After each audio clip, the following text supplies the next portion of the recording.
Yo, what's up, everybody? This is Bob from Connect Esports in downtown Dayton. Here with me, I've got Drew. Hi. I am Drew, also known as Beyond the Machina, and I'm helping Bob here run Connect Esports' first ever Magic the Gathering arena tournament. Things looking are pretty slick here. Yeah, exactly. So we got 6 people in the tournament, and what we're going to be doing is we're going to be doing double elimination bracket. And we've got a live audience watching us as well. They're the players. They're going to be rotating in and out. And no canned laughter in here, folks. Yeah. So, Drew, tell us a little bit about the prizes today. So the prizes today consist of cash prizes for the winner, of course. It was a $15 buy-in, and $5 from each will go towards the winner from each player.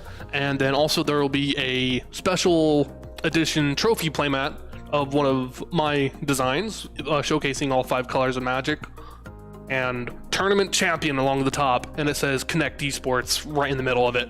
Nice. Looks absolutely slick. If you check Connect's social medias, or mine, if you scroll down a little bit, you will see that in very clear view. It is black and white and super crisp looking. Very good. That's awesome. So it sounds like we're actually jumping into the first game. So I think we're going to go ahead and go live and jump in. Headphones. Oh yeah, you got to put the headphones on. All right, so we see Zonger getting his headphones on. Same with Pumpkin AF, a little bit backwards, forwards. All right, so it looked like Pumpkin played a red-green Snowland by the looks of it. Enters and tapped. Zonger played a Hall of Storm Giants. It's a really oppressive but really good beginning land. All right. See what Zonger's got. So looks like we have a Gruul lands deck and a Dimir control, or Dimir looks like Dimir control. It's pretty solid. That's good. So Yeah. what would you this brand new set that just came out? Talk to me about that. So the brand new set that just came out is called Midnight Hunt, or Innistrad Midnight Hunt. It takes place on the magical plane of Innistrad, where it's the Gothic horror plane. The newest set is very werewolf-themed, or werewolf-centric, and a lot of the new mechanics that come with it they're interesting. So it has zombies that can fall apart, and some other really cool stuff that I'm sure we'll see with Zonger's deck, because he just played one of the new highlight rares of the blue-black colors. Oh, really? Yep. Siphon Insight, which just lets you rip away the top of the opponent's library. Very good. So I've played Magic, the card game, actually 7 years ago, a couple times, and I do know about it. Obviously, I've played a lot of Hearthstone, so I understand the concept as well with the digital version. Yeah. What is your favorite part about the arena? So, Arena has a lot of issues, but what I think is really cool about it is that it makes the game overall a lot more accessible. It makes it easier for players to get into, because every player that starts gets 5 to 10 beginner decks. Oh, looks like Zonger just completely destroyed Pumpkin's one wolf. Yeah, and he said thanks. He gave him the thanks chat. I saw that. Yeah, I think Arena makes the game a lot more accessible to new players, which is really important for a game and a community like this. So, yeah, and then recently they've added it in the Historic Brawl format, so it pretty much brings Commander to Arena with a few hiccups, and Commander's the biggest Magic format. Gotcha. So you've got quite a bit more time per turn as well in the arena versus other games like Hearthstone, right? It depends. Alright, so we got Zonger just completely ripping away Pumpkin's hand, but Pumpkin's still trying to play some creatures. Let's see how he does. Alright, so he has his 2 Ranger classes, which means if he's able to attack Zonger, he's attacking him pretty heavily.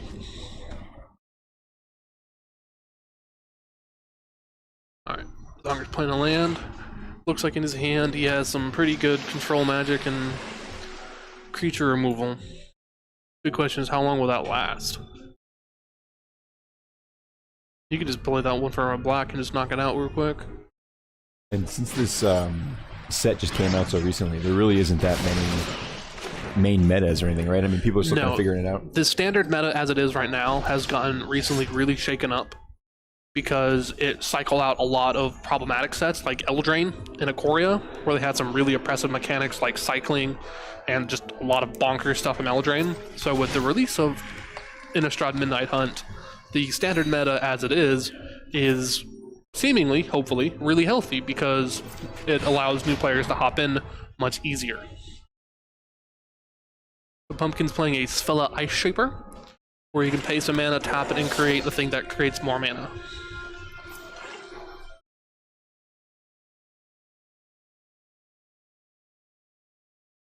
He has that draw spell, but I'm thinking he expects Zonger to have a counter. Zonger's doing great on mana. Oh, he's going to rip away that Vorinclex. Vorinclex is an absolute monster. So yeah, straight to the dome on that one, right? Yep. The question is whether or not Pumpkin can knock out that Vorinclex, because if he can, he's going to be out real quick, real fast.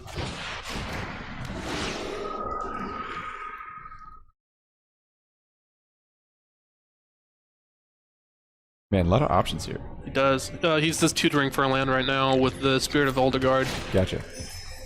Now he might be able to block that Vorinclex successfully with the Spirit if he does well. Question is, does he want to top out? Does he want to pitch away that? Oh, never mind. We'll play another Ranger class, get another blocker. All right. Plays a land. See what he does. Meat Hook Massacre, so that'll wipe out away all of Pumpkin stuff. Man, Meat Hook Massacre. That's a crazy name. Oh yeah, it's great. I love Legendary. Innistrad's my favorite magic plane because of the horror themes. I'm a big horror nut. Oh yeah, there they go. Wipes him. No, Vorinclex isn't hitting as bad, but still hurts. All right, so pretty early here in game one.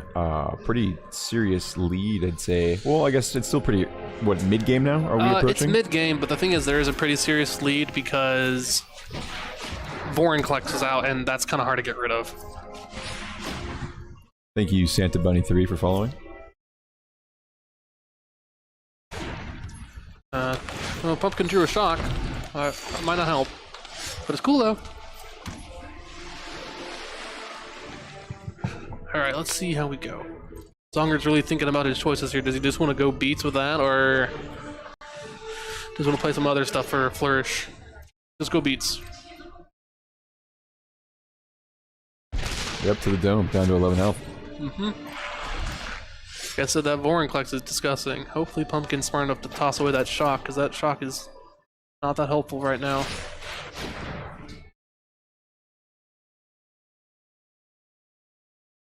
Oh, he might be able to build up his little.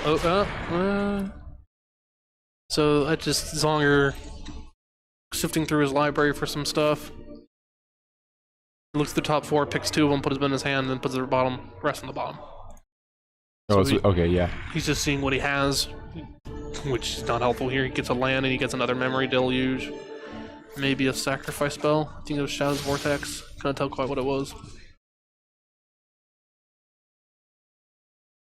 So, Pumpkin goes to attack. He has three Ranger class triggers, and the D20. So Pumpkin might be able to get ahead. He gets a treasure. It's not the most helpful, but he can toss away that shock. So now that is a can't have counters on it because of Vorinclex. Yeah, that, like I said, that. An oof from the audience. Yeah. Oof is right. Like I said and keep saying, that Vorinclex is disgusting.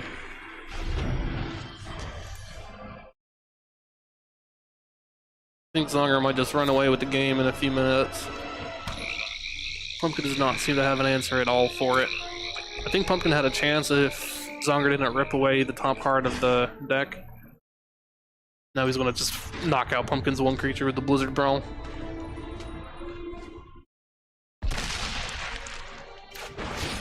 Yep, down they go. And swinging for 7. You can maybe turn his land into a creature and end him now.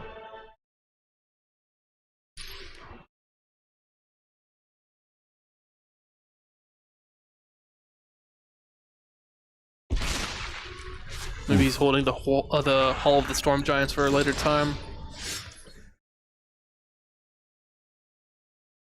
See what Pumpkin does. Yeah, so down 4 to 21 here. In game 1, though, so best of 3. Yeah, it's best of 3, so Pumpkin could sideboard out for something beneficial. Would you say, I mean, do they basically have...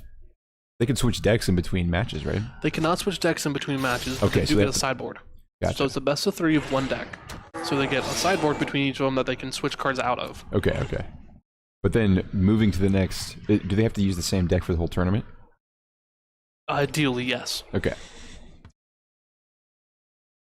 It's like a fighting game tournament where if you pick a character, you got to stick with that character more or less, That makes other than a sense. few side outs. Yeah.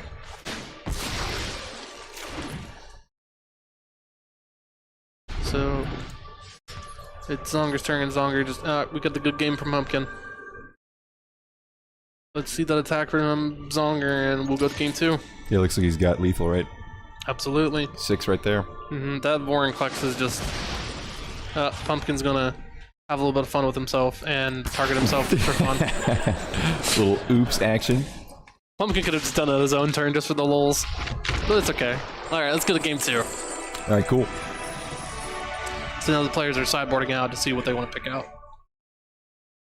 We get a good. Oh, we almost had a good view of Zonger's deck. Oh, Pumpkin already picked his sideboard. So now you can see all of Zonger's deck for the most part. So it's pretty. Nice, some good player commentary back Absolutely. and forth. Yeah, that's what it's all about. Just putting something in place so people can play games together and have these types of occurrences. It's exactly what we're looking for at Connect Esports. Absolutely. About connecting players, that's what matters. All right, so we're jumping into game 2. Game 2, there we go. Zonger versus Pumpkin. Let's see what Pumpkin has prepared. Opponent goes first. We'll flip over to them. Oh, that's not a good hand from Zonger. Zonger he didn't? they both have no lands. Oh man. Oh, there it goes. So he refreshed. Okay. Yeah, you can mulligan to a second 7, and then you have to put 1 card in the bottom of your library. Okay. So Pumpkin has some decent mana generation and some decent beats, and Zonger has some pretty solid control. I think Zonger. Okay. Pumpkin plays snow-covered swamp, snow-covered forest. Cool. Yeah. So early game, not much mana, right? You gotta pretty obvious what the moves are. Yep. So there goes Pumpkin's ramp. Zonger's having himself a grand old time. Yeah. He's just kind of shaking his head a little bit. So there's Svella. Does he have another removal spell? Does Infernal Grasp kill it? That's the other big question. He can foretell saw it coming.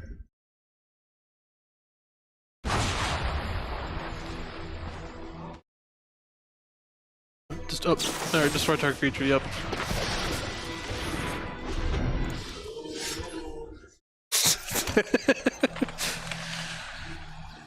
Alright, so what does Pumpkin do next? A deep sigh by Pumpkin as he prepares for the next. Pumpkin's creatures are just getting shredded away.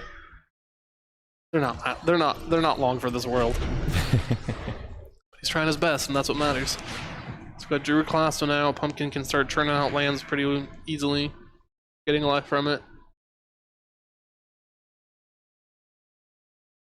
Seems like Arena might have frozen for a hot second. Okay. Oh no, Zonger could respond to it.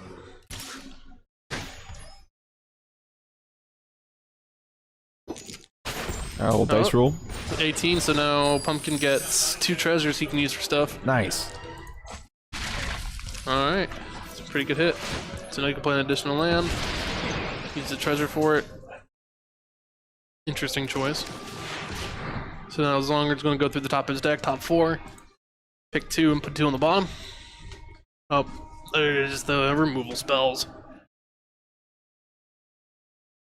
Any of those really will just put him substantially ahead. I think probably divide by 0 in front. Oh, okay. That keeps Meat Hook. That's pretty good on. He's going to wait for Pumpkin to build up a bigger force and drop Meat Hook and wipe them all out in one swoop. Okay. Save the spells.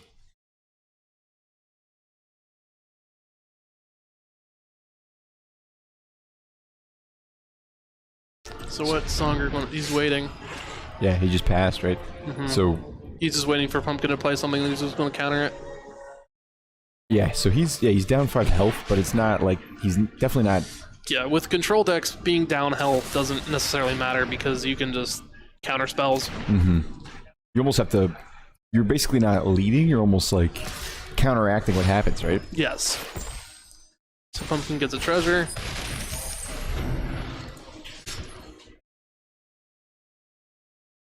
Seems like Zonger needs more mana before he can do anything.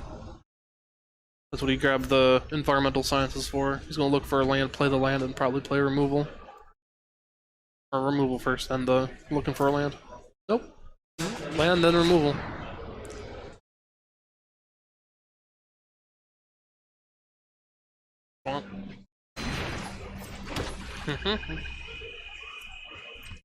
So land cards looks like are going down on the left side of the board. Is that consistent? Yes. And then what is the middle, out in the middle section? So Like the main area. Where the main area is. are where creatures go. Okay. Then enchantments and artifacts go on the side, on the left-hand side bottom.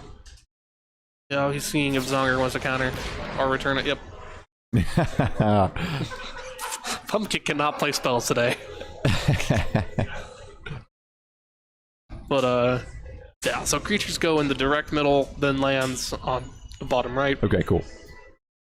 and non-land stuff usually is in the bottom left. Now Zonger is looking at what he wants to learn for.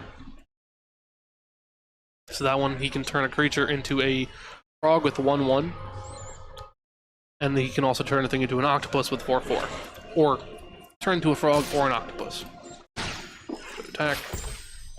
Gets 2 treasures, goes down 2 life.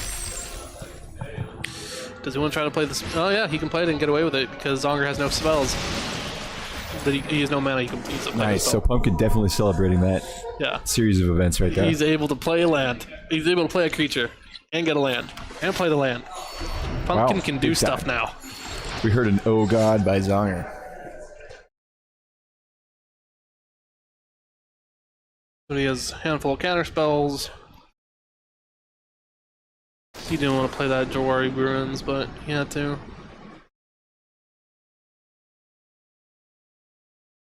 We're deep in the tank. Does he want to play Lolth and get a blocker? Potentially lose Lolth? Does he want to play Meat Hook and try to wipe the board? Or does he want to do Blood Chief's Thirst and knock out a creature and run some damage so he gets an advantage? Who knows? You can transform one of them, but that might not help a whole lot. It'll just mitigate some damage. How much mana does he need for all the storm shards? I think he needs 6. Are we gonna go with Wolf? Alright. Really good, just 2 blockers. They have Menace and Reach, which is they're really good blockers, which means flying stuff can't get past them. Oh, okay. Menace just means that they can attack and it takes 2 creatures to block them.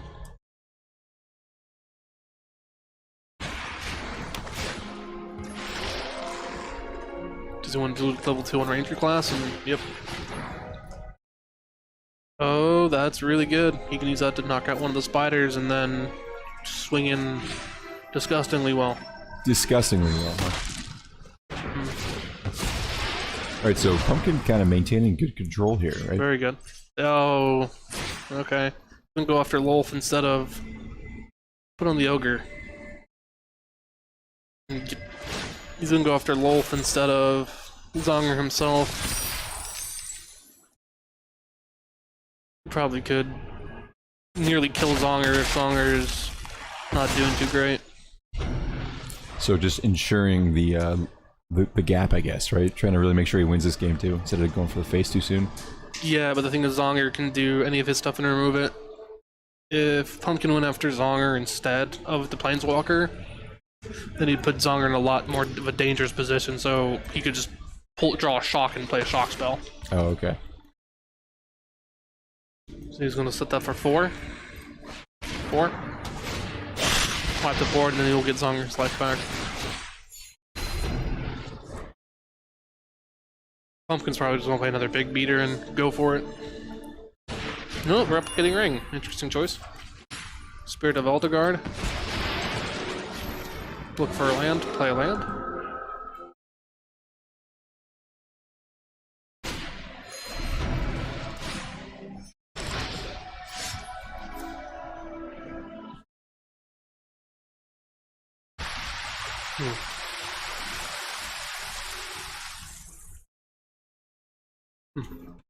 Zonger's deep in the tank. He's worried he misses that wolf.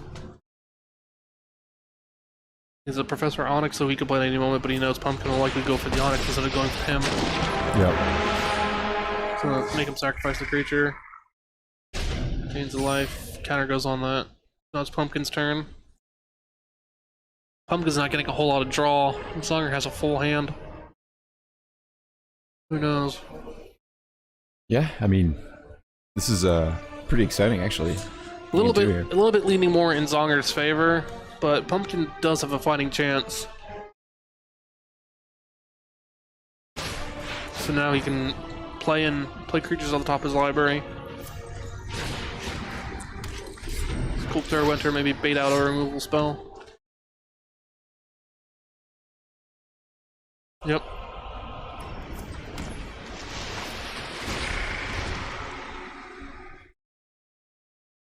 The top 3 cards of your library, put one in your hand, the rest in the graveyard. So he picked out that Test of Talents. He's gonna knock out the elf, which I think Pumpkin was expecting. All that elf does is provide mana, and Pumpkin does not need any mana right now, really. So now it's Pumpkin's turn. Nope, he's just getting more lands. Oh yeah, but he does have the target land he controls become a creature with power and toughness equal to the lands you control. Yep. That's a disgusting beater. Does Zonger have anything about it? Doesn't untap it though. We're gone with an untapped land. So did it have haste? Yeah, Pumpkin knows that. Yeah, the head shake right there. Good idea. We got the oops from Pumpkin.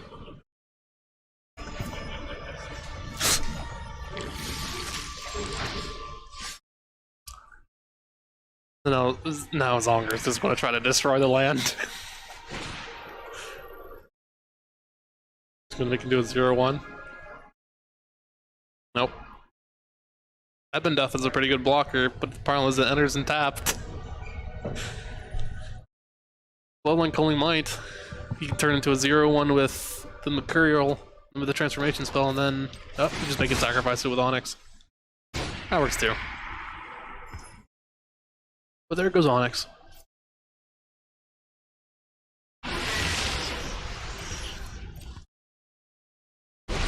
So Pumpkin's doing much better in this game than he did in the last one. Yeah. Problem is he's just getting lands off the top of the deck, and he's supposed to be getting creatures with the Ranger class.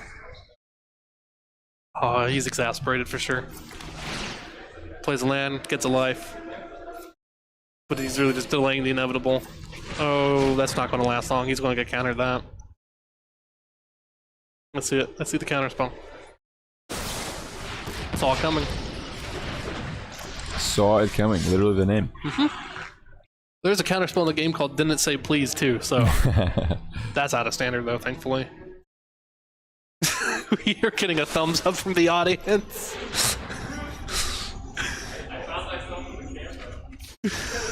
Oh, nice, yeah. Back behind Zonger's shoulder. You're his right shoulder's thoughts. You know? Yep. Zonger's ripping apart at the top of Pumpkin's deck, stealing the Toski, so now Zonger's problem was card advantage, while Pumpkin's problem was also card advantage. But now Zonger can always draw a creature whenever he draw a card whenever he attacks because of Toski. There's the land he needs. Zonger's problem was mana, not card advantage. Pumpkin's problem is card advantage, not mana. Oh, there's the creature off the top. Will it last? I don't think so. Yeah, basically if Zonger just keeps... There's another one. Yeah, see, if he just keeps taking those creatures out, right, there's not much Pumpkin... He can't really get any momentum. Not at all. So you can build it up and probably take a thing. Awkward Jelly enters in with a bunch of counters. And And then when it dies, it'll separate into two things. I think he's just playing it because he kind of has to. Yep, create 2 spiders with wolf.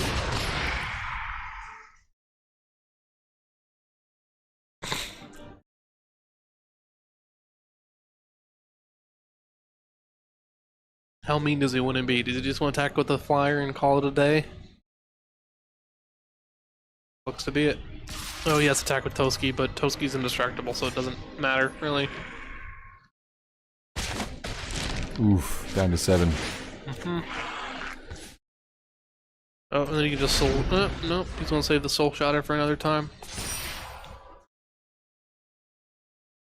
One thing that's not irrelevant, I doubt it'll come up, but it's not relevant, is that the replicating ring is going up in counts. Oh. There goes Pumpkin's card advantage. He's gonna rip away every tormenting voice out of the deck. They're just gone now. Oh, jeez. All of Pumpkin's tormenting voices are just gone.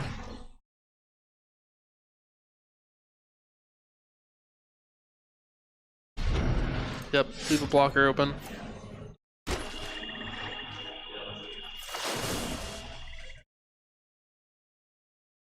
Let's see what he does next.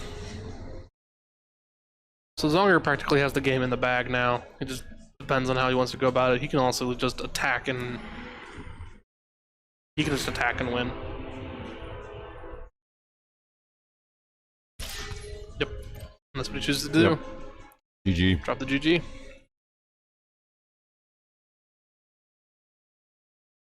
A good game from Pumpkin. No blocks. Alright, there we go. That's the first pod done. First pod goes to Zonger. Congrats, Zonger. Congrats, Zonger. You did it. All right, so we are going to flip to a quick intermission, and we'll set the next match up and be right back. Perfect. All right, cool. Sounds good. Xboxes in 2 different rooms, hook them all together. We would link up and 4-on-4 and 4 dudes sitting in a hot room together and with 4 dudes in another hot room together. We believe in the power of video games and how it can connect people, and that online element is great, but people still need that in-person interaction. It's like the old arcade or the old comic book stores where you could gather and talk about that interest. It's a safe space for people to hang out and just chill with their friends. I think that's the biggest part. I used to love playing LAN parties back in the day, playing Halo in the basement, and this is the same feel, but here with the newest games, with computers, with Xboxes, you can come out and you can play, you know, Fortnite, Call of Duty, all right next to each other. It's just a way to connect to your game that you love, but also to your friends and family that want to play with you. Can't have the esports without the healthy competition behind it. Competitive video gaming in general, I love because it's a healthy way to have that competitive feeling. Whenever you go into online games, a lot of people will say the community is toxic, but if you all meet in person, that all just seems to kind of go away. You know, the PCs here are all high end. Everything is really nice. It's very clean. It's cool. It's just a fun place to be. I brought my son in here, and he sat down and played some Valorant the other day, and he enjoyed playing on the chair and the keyboard because everything they have is top end. Nothing here is generic. I love this venue because it is so professionally set up. You really feel like you are a part of something here.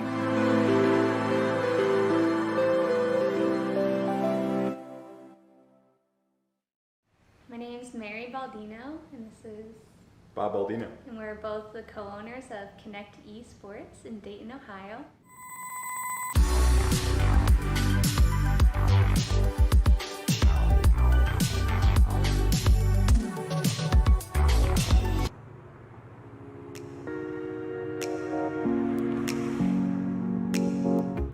The inspiration actually came from Bob when he took a work trip to San Francisco.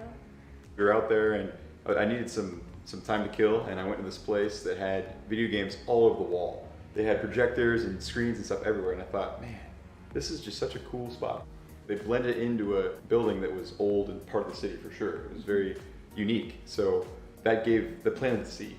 And then obviously we both grew up with video games and know the popularity of esports. We've seen it grow from the West Coast, Asia, down in Las Vegas especially, and we're like, well, this is something we could easily take to our city in Dayton, Ohio and build something from scratch.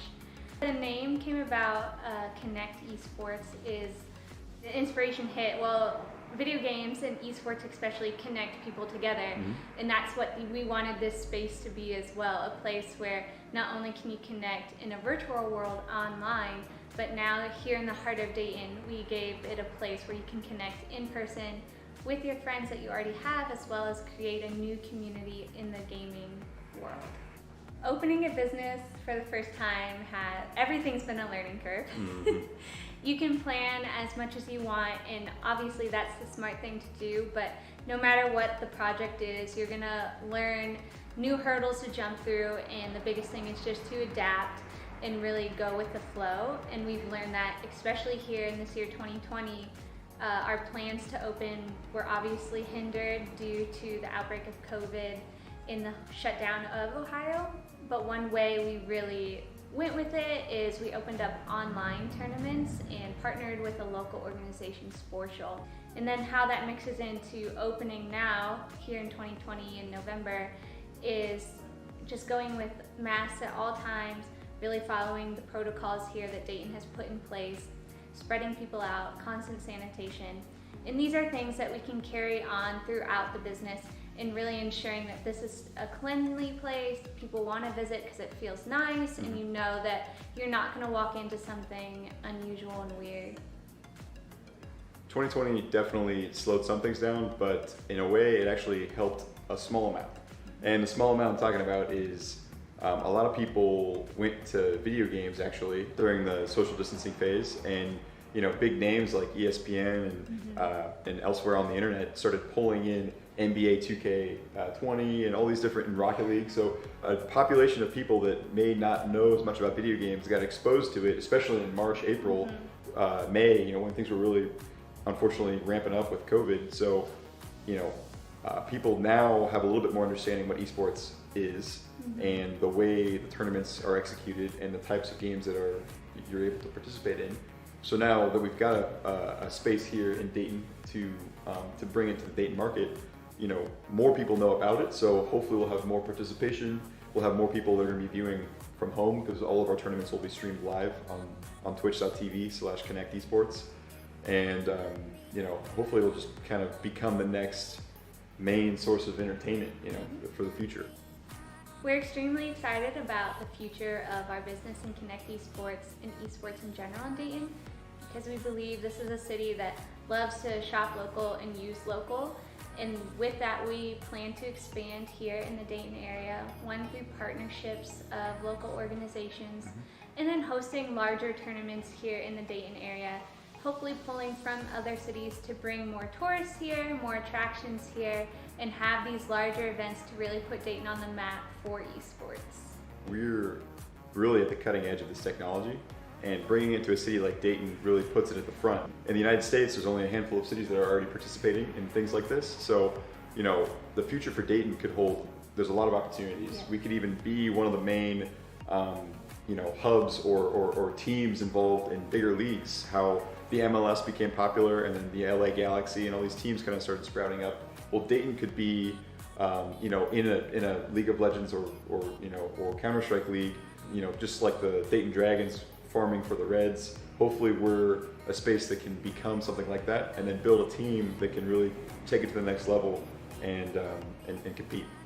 There's lots of different organizations at Dayton. You could have a team for your business or something.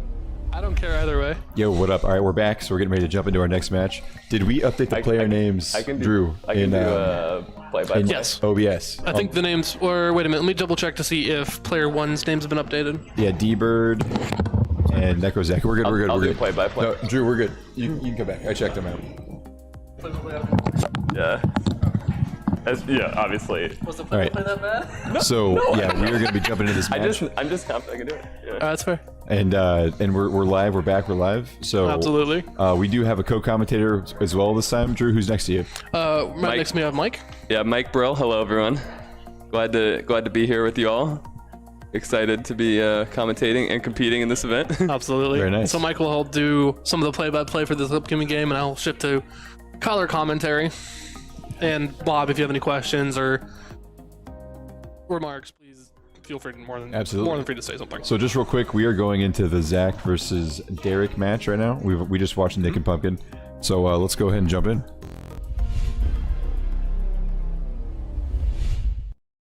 Oh, so they already started. Yep, it was going to time out, so they just went ahead and started. So they have Derek playing mono green, and they have Zach playing Golgari spells.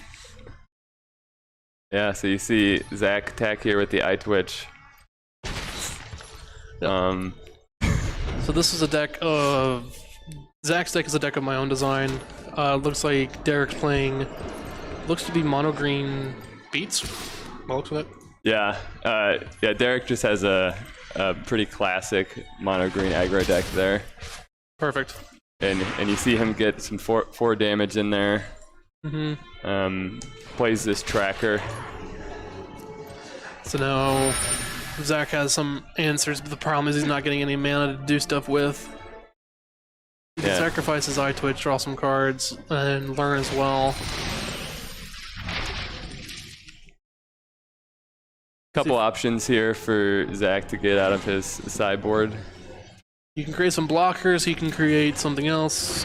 But the most important thing was drawing those 2 cards, which is godsend. Yeah, so he found that land drop. Now we see a Witherbloom Apprentice. It'll drain Derek for 1 every time he casts a instant sorcery spell. What a pain.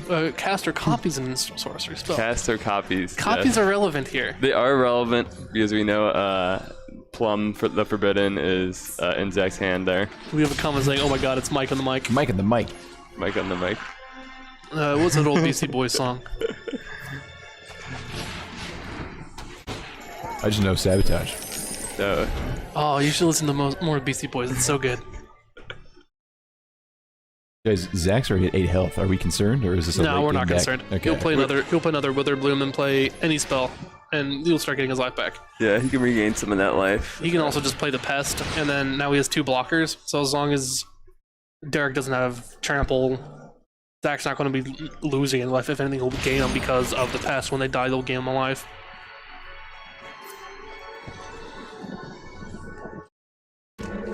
That's the thing about Zach's deck is it can play low on life. It's a little bit risky, but it can.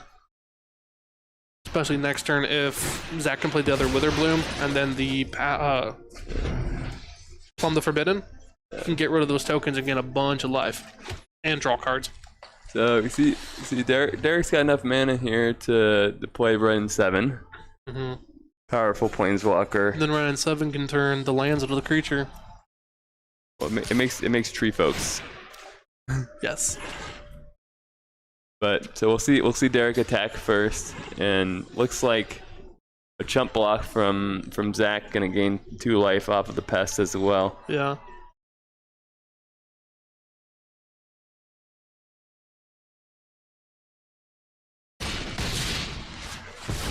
And that's what happens. So Zach loses the Pest, but he gains 2 life, so he's back in a safer area. yep. So he's gonna cash in the 5 mana. Tap the Jasper Sentinel, so he gets to keep his treasure around. You'll probably see that Tree Folk come out for Derek. Power and toughness equal to the number of lands you control. It's pretty scary if Zach doesn't pull an answer for it.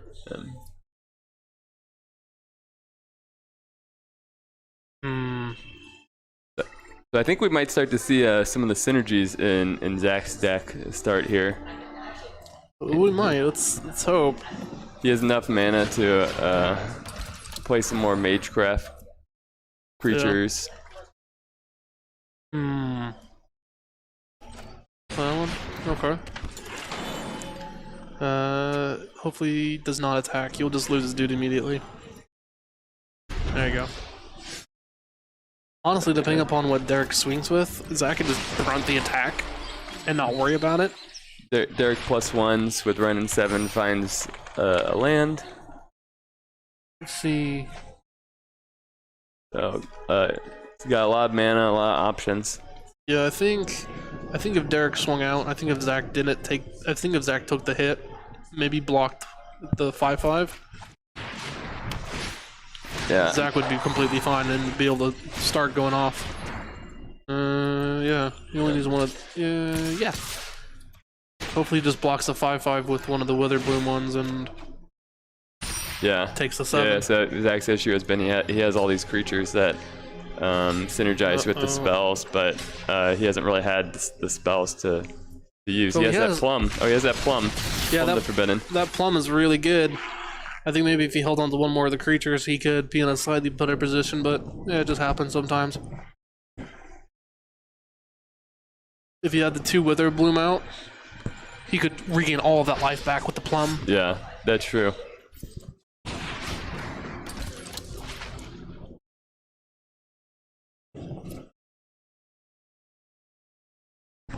Question is, does he know how to use it? Alright, so he's gonna plum. Does he want to plum the Witherbloom? Or does he. Yeah, he plums the Witherbloom. So he Draws 2, gets 2 blockers. Yeah, trades in his creature there for 2 cards and the 2 pests. Yeah. So if he'd drawn another plum, he could feasibly chain off next turn. Question is, I don't think he can survive another really hefty attack from Derek.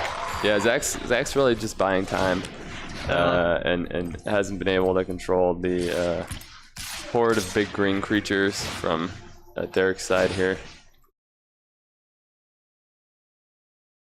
Yeah, put them both on that wolf. So that wolf doesn't go away. Yeah.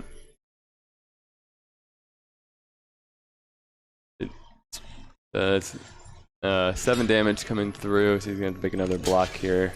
I think depending upon Zach's draws, he might be able to pull it off, though. I think Derek has this game. Gonna activate the pack leader's ability to give it trample. And Yep. oh, that does That's it. it. Yep. That's game. That's game. Yep. Let's go to game 2. Thinking. Yeah, that werewolf has a lot of abilities there. Yeah. That werewolf's loaded. You saw Derek draw 3 or 4 cards off of it, and then at the very end, sneak that extra ability sneak in there. Yep. So So now Zach's going to sideboard some stuff out that he doesn't need. yeah, so you see a lot of Zach's sideboard here is the wish board for the lessons. So there's only so much room to work with. Thankfully, though, with the sideboard, a lot of the lessons are there, but some of the non-lesson stuff is really helpful. Like the multiple duresses, the Feed the Swarms, and the Warlock class. Those duresses can shred most hands apart early game. Duress is really useful right now because you see a lot of people playing really powerful, expensive non-creature spells like the Chariot and Ren and 6. And for just 1 mana, you can stop those problems before they happen. Yeah. So Duress is, I think, very well positioned in the current standard. Let's see how he does. All right, so we're going into game 2 here. So Zach needs to be on the play. Alright, so that's Derek's hand. Can we flip over to see Zach's hand? Is... Anytime I click the wrong hand, just by all means, just let me know. That is a great hand right there from Zach. Yeah. You can just rip apart. So yeah, here's that Duress. We'll see. Yeah, a couple options there. Very strong options. That Blizzard Brawl. That'll knock out his stuff real fast. Yeah. That Esca Chariot's scary, but it's not scary now. He wants the Blizzard Brawl gone. Did he get rid of the Chariot? He got rid of the Chariot. Oh no. Yeah. So I mean, looking at the hand as it was, you didn't see any big creatures there to use the Blizzard Brawl with. So I could see. Yeah, I think he feels he can control. He can last that long. He can keep the creatures off the board. He can kind of strand those Blizzard Brawls in the hand. You got a point there. But yeah, Knocked out he's got to make it a turn 3 for those witches. But there's that turn 3 witch. Yep. That witch is a super oppressive card in the right games. So he can Blizzard Brawl and knock out that witch with the wolf, but he has to lose some life because of the witch. Yeah, and he doesn't have 3 snowlands yet, so the wolf wouldn't get indestructible. So we see Derek swinging there for 3. Zach declines to block, keeping his witch around. Yep. So he just plays another witch. Here he goes. Yeah, and I think we might see Zach attack here. He's doesn't seem too interested in blocking with these witches. Yeah, again, the key thing with his deck is he's not necessarily worried about life until he gets to like around 5 or 6. Yeah. Because he can get it right back with those pests and the... Yeah, the pests and the weather balloon apprentices. Yep. So now Derek has... Then he has to pay 3 life. Yeah, you got to pay 3 life to target that witch, but you see him there with 3 snow lands, so his wolf is indestructible this time. Does he want to do it again? Nope. He doesn't do it again. Looks like he's going to play the werewolf pack leader. So let's see what Zach drew. Oh, there we go. He gets the eye twitch of the village rights. Oh, well. Only 1 black mana. I can't do it this turn, but can't do both. He could village rights that one. Yeah, that's what he's like want to do. That's perfect. That's what he gets. Draws 2. If he gets a black land, then that's even better. No black land, but he got black land, unfortunately. He got for another Zach. witch though. So, and he can attack. Oh, he could attack scot free because there was. But I understand why not. Does he want to Blizzard Brawl the witch again? Yeah. Yeah, pay it's kind of a tax. Got to pay the 3 life every time. Yeah. But again, the pack leader is going to be indestructible, so it's going to survive this fight. He's got to pay the price to kill the witch. That's a pretty close game this time around because, yeah. Oh, he has the Faceless Haven. Oh yeah. So he animates the Faceless Havens. Now he's swinging for 12. So Zach has to block if he wants to see another turn here. So now Zach has to worry about life. Yeah, Derek's putting a lot of pressure on here. That's for sure. All right. So Zach is not getting the lands he needs. I think he's also on this game too, and I think he knows it. Yeah, this could put him into the loser's bracket. I think he can do the flip side of the Dean, but it's. I don't even know what that does. So the front side of Dean does it exiles cards, and you can pay mana to create a pest, or you can flip it, and whenever you get in life, you can put a counter on all your creatures. Nice. It is brutal in the right hands, but the problem is he's just not getting what he needs, and that Faceless Haven. Yeah, and this is a lethal attack here, and looks like Derek will take down game 2 and the match. Yep. Good game. Yep, Good there game. it is. Good game. So Derek advances to the winner's bracket here, and we'll see Zach get knocked back down to the loser's bracket. We get a good game from both players. That's always good to see. Some Zach GGs for sure. All right, well, we're going to take another quick intermission, and we will be right back. We will be right back. We'll get the next team set up, and we'll be going. So thanks. Don't go far. Xboxes in 2 different rooms, hook them all together. We would link up and 4-on-4 and 4 dudes sitting in a hot room together and with 4 dudes in another hot room together. We believe in the power of video games and how it can connect people, and that online element is great, but people still need that in-person interaction.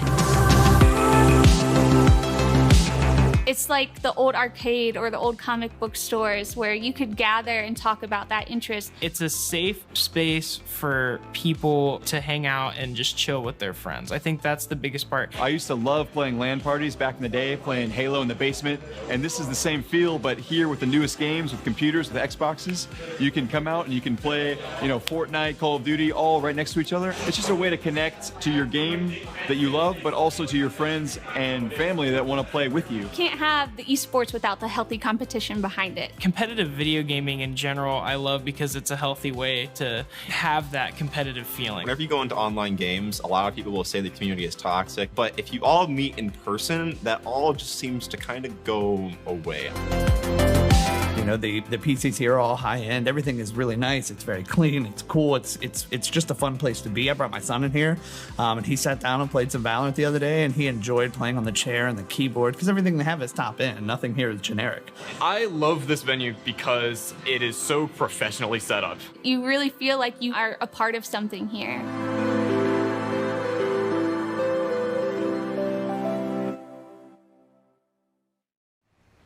Mary Baldino, and this is Bob Baldino. and we're both the co-owners of Connect Esports in Dayton, Ohio.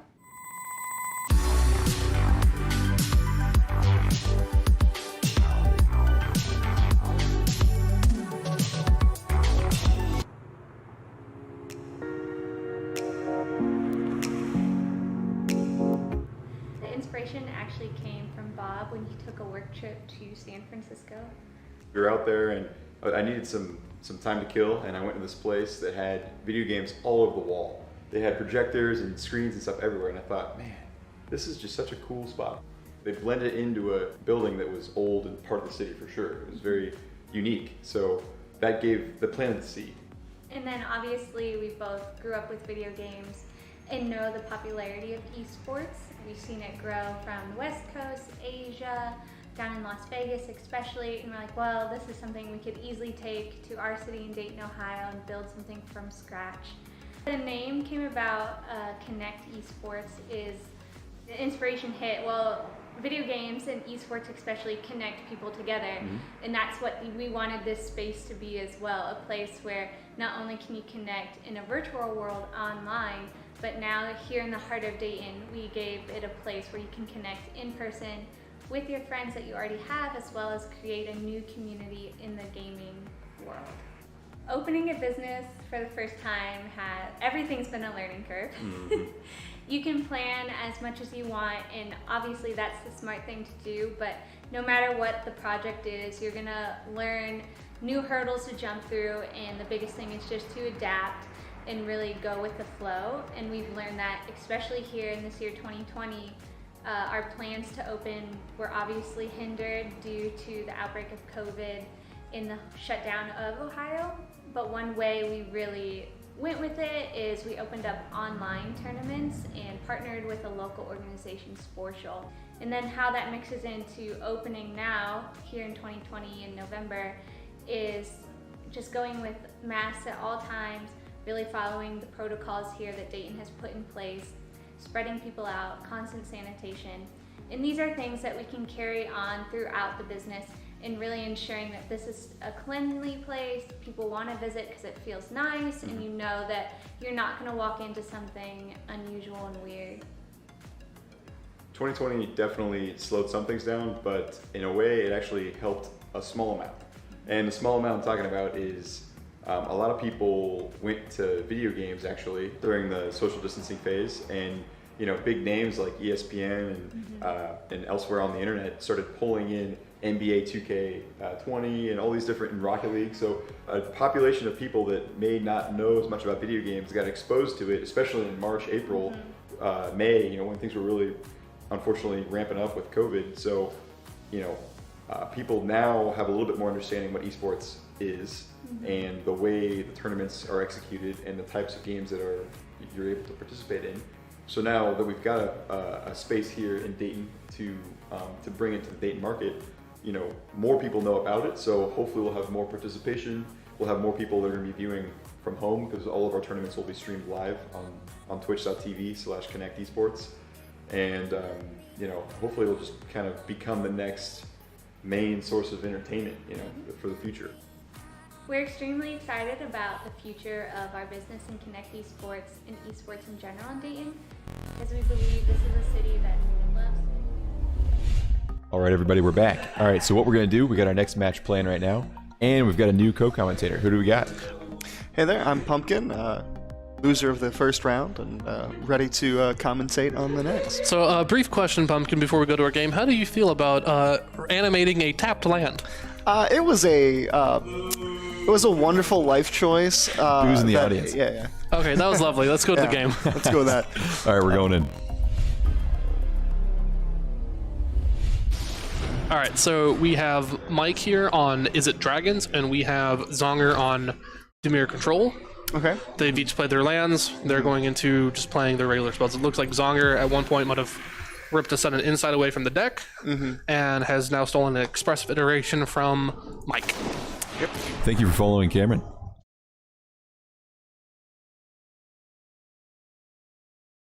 All right. Yep. So Mike drew 2 cards and created a treasure. That'll help him out on the next turn. Right. Zonger's debating whether or not he wants to counter it. Does he have a counter? Question mark? He does. He has the Saw It Coming, which I believe he has the mana up for it, even if it hasn't been foretold. But he let it happen, so that's fine. I mean, he knows what he has an idea of what he's playing against, so he's probably saving that counter for one of the bigger, splashier spells, especially since he already has the five mana on board on looks like turn 3 or 4. Yeah. He should be fine. Yeah. So does he want to save the Saw It Coming, or does he want to switch to Meat Hook? Well, Meat Hook's not helpful right now, so he'll probably wait to Saw It Coming until Mike's turn. Mike's going to Memory Deluge. Oh, divide by 0. Does he want to do it? We'll see. He might whiff. That's the big thing about it is. Yeah. I think it's better to be safe than sorry and do it. Yep. Yeah. And the 3 mana counterspell there with the learn mechanic to pull from your wish board there. It's less of a counter. It's just like unsubstantiate, more like. Yeah, it's delaying the overall effect. But you're searching for the answer to what. But the thing is, he used up the counter that I think maybe Mike might have been teasing out the counter spell because he got that Goldspan Dragon no problem. Right. And that Goldspan can really get out of hand really fast. Do Lulth and get a blocker, but the blockers won't help a whole lot. I mean, they're not horrible. They're not bad at all, and they're quite good in the situation. But Mike was holding on to a counter spell. Yep. I mean, depending on what they've been playing on Arena a lot lately, with the advent of the historic Brawl 100-card format, Lulth has been getting a lot of play there. So I defaulted into hating Lulth out of existence. Which is just a good life choice for any drow. Yeah. Alright, so attack with Goldspan, get a treasure. Zonger's down to 12. Mike's at a perfect 20 and holding on to those 2 counter spells. Seeing what Zonger tried to do. So, anything in the Zonger's hand Mike has an answer for other than the environmental sciences and the Sun and Insight. Well, technically that sudden insight isn't in his hand. Oh. Stupid counter, though. True. Zonger's really thinking about what he wants to do. Deep thought. He's deep in the tank. Yeah. We're playing a counter war, more or less. Yep.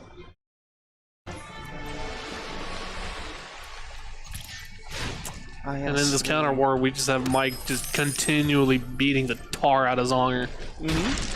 And I feel like that's depending on what kind of answers Mike can hold on to. Like he has the 3 counters in hand, and a burn spell because of the Dragon's Fire.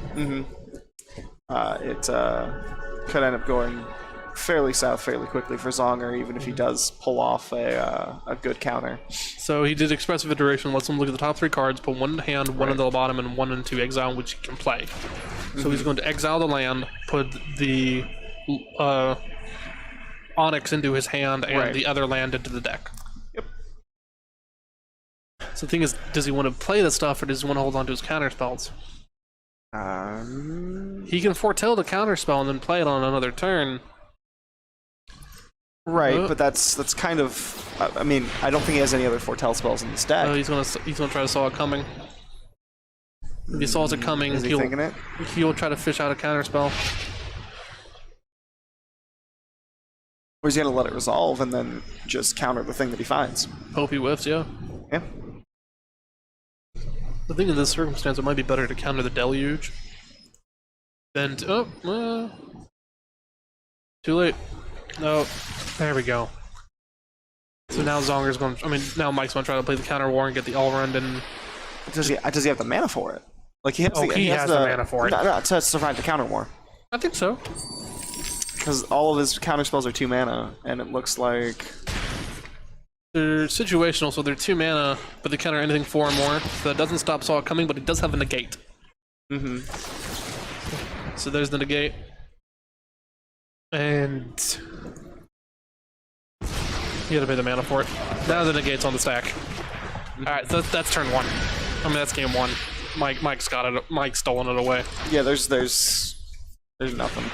He's going to play the extra gold spam for Flourish and just go to beats.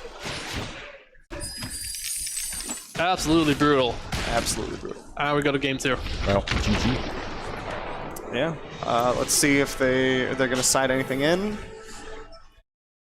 Zonger's gotta go deep in the tank for this one because that game was nutty. Mm-hmm.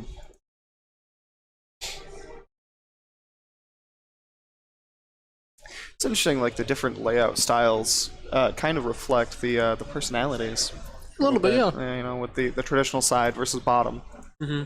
And then I prefer traditional on the side a little bit more than the bottom, but I can definitely understand why the bottom's more appealable. It definitely has a visual feel, which is... it's got that... It's... Looks good. Yeah.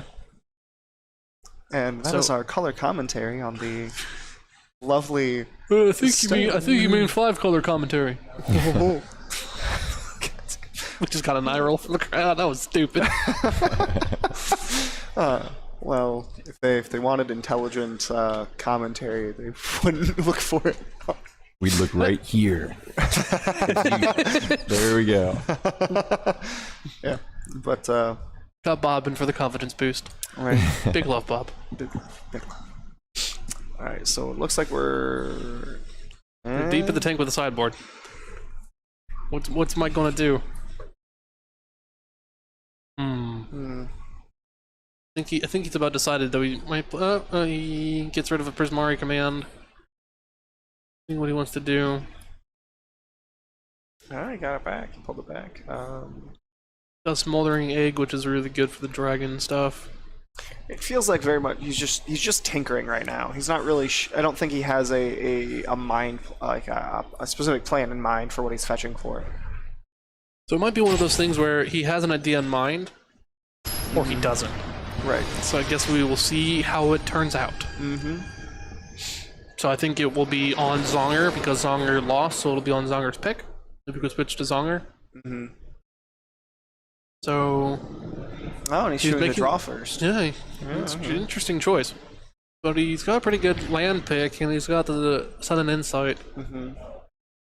I mean, in this counter-heavy matchup, getting that extra card draw off the first is it is relevant.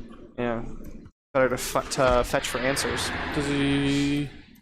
Nope, he does not reveal a dragon. So we got a fielder run to knock out that dragon land. That might pop up later. He's going to set on auto pass. Both of these players are deep in the tank. They're not sure what the other one's going to do. Foretell saw it coming. Ooh, that's a hard pick. Between the Satyr Scroll Smashing, the Smoldering Egg, and the River Glide. So he gets one in hand. One you can play from Exile, which will probably just play the land. And one that goes in the library. I mean, he is kind of short on mana right now, so he might drop the. That goes in hand. That goes in the bottom. That goes in Exile. Plays that from Exile. Does he want to pay 3? Nope, doesn't need to. Perfect play. Let's see what Zonger decides to do. Play a land. He can get away with playing about anything because Mike's tapped out. Question is, does he want to? Nope. Surprised he didn't foretell another saw it coming. Well then... I mean, it's an investment. Well then Mike would see it coming. But he has 2 of them. Bob got it. Thanks, Bob. But if you see it coming, that it's see it coming, then you know. Yeah. So he's expressive iteration again.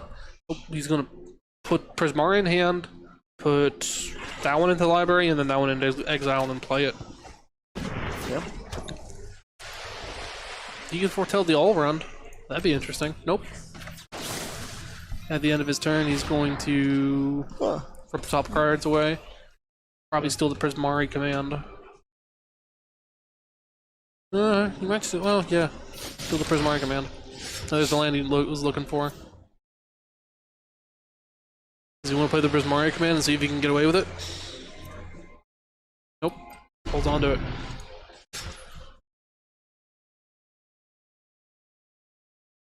After that devastating game 1, this game 2 is... It's going to be slow and methodical. A very methodical plotting pace. Calculated. Calculated, yes. Exactly. Alright, so let's have an insight at the end of Mike's turn by the looks of it. Rip away the top 2 cards, pick one, put the other one on the bottom. I'm very well familiar with Siphon Insight. It's a good card. It's surprisingly, yeah. I want to try to pick up a copy for my Xanathar Commander deck. That tracks. Alright, so now we're on Mike. Oh, now we're on Zonger's turn. Zonger plays a land. Does he want to play the egg? Oh, you yoinked the egg. Okay. Did yoink the egg?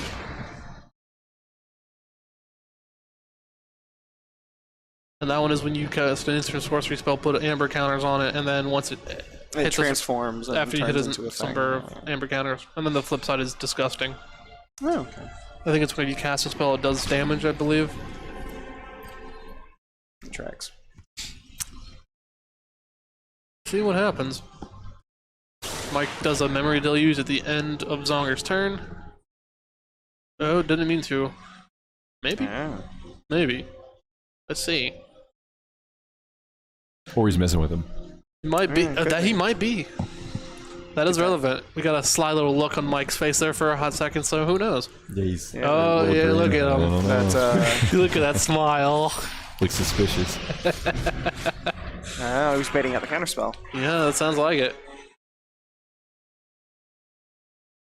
Because now that they're tapped out, he can get away with more chicanery. So there goes the dragon. Yep. The thing is, even if Zonger removes it, Mike already has the treasury, which is what matters. It's got that soul shatter. There it is. It's an amber counter.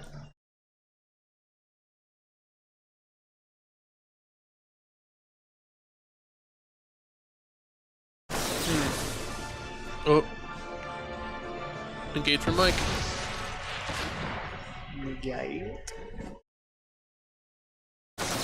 Oh, saw it coming. There's the counter war that we were expecting, folks. Man, just classic. Saw it coming. And now the dragon's transformed. Alright, it looks like it turned into a 4/4 flyer with some text. We'll see in a minute. Yeah, we'll see it. So now Zonger's playing dragons. Does Mike want to play the turn spell and see if he can get away with it, or? I mean, he's tapped out. Yeah, so he's got, yeah. Yeah, so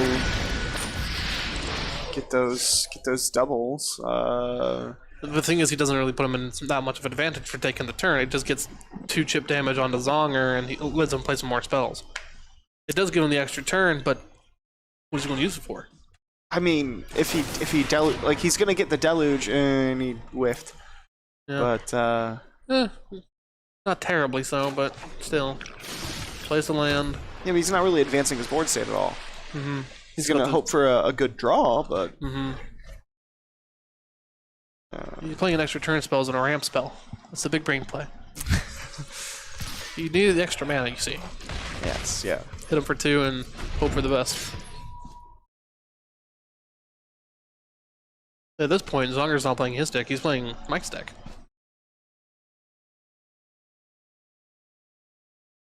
If he wants to be, you know, Does he want to foretell the Saw coming and try to snipe another spell? Yes, he does.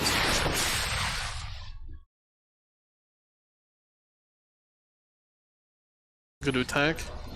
Oh, don't attack. In case Mike has something nowhere in Mike's turn.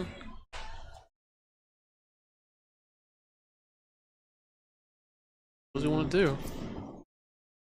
Play the land? You think Passing, he okay. knows Zonger has a counterspell? right? And he's not wrong.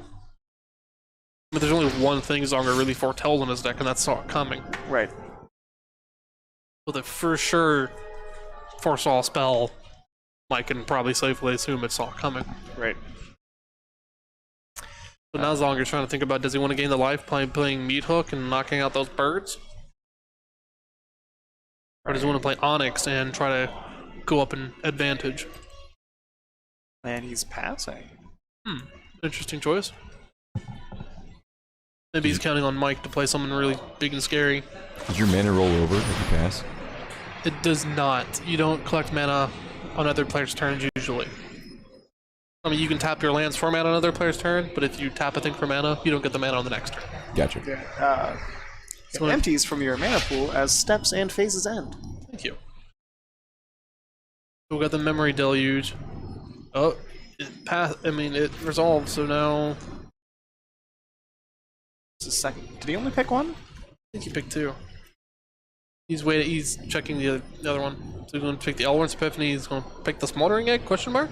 It seems like the right choice. Oh, and now we see what the dragon does. Whenever you cast an instant sorcery, it does 2 damage to each opponent. It's a Snapcaster on a dragon. No, it's not. Is it Snapcaster too? No, Snapcaster flashes a spell back. What's what I'm thinking of? The bolt, whatever. it's the red wizard dude. The red wizard, amazing. Okay, do you know what?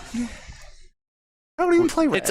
I don't play It's a dragon that shocks. It's a dragon that shocks. It's a whatever, but it's a dragon that shocks on spells. He's Gatherer. you gotta get in Gather like the Matrix.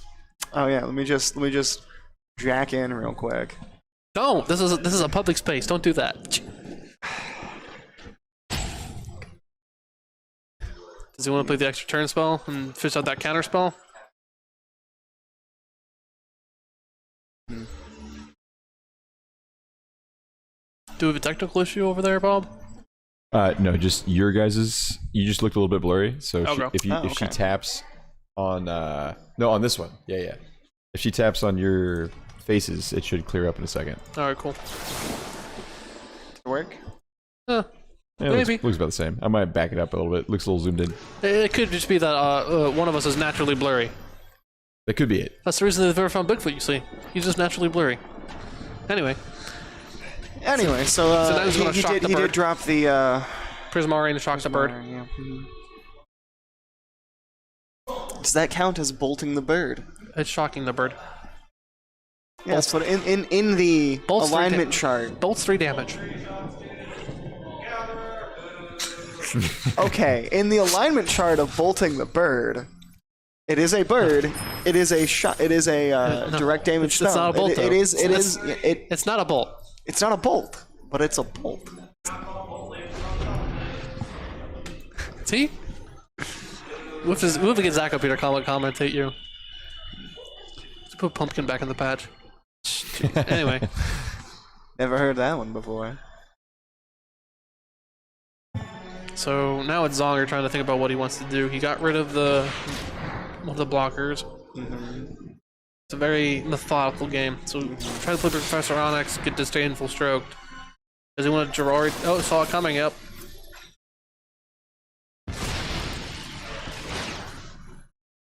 Get rid of the bird again. Does Mike have another counterspell? Just chilling out. And Disdainful Stroke going across the thing on the original spell.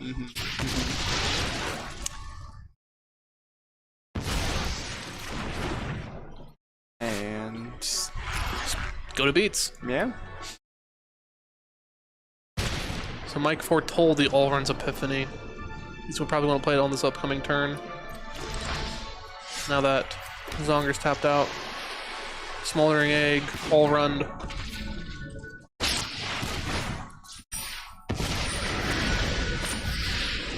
You can even play Prismari Command and then go the next turn and got full hand. Or not full hand, but he has a good amount of resources he can do stuff with.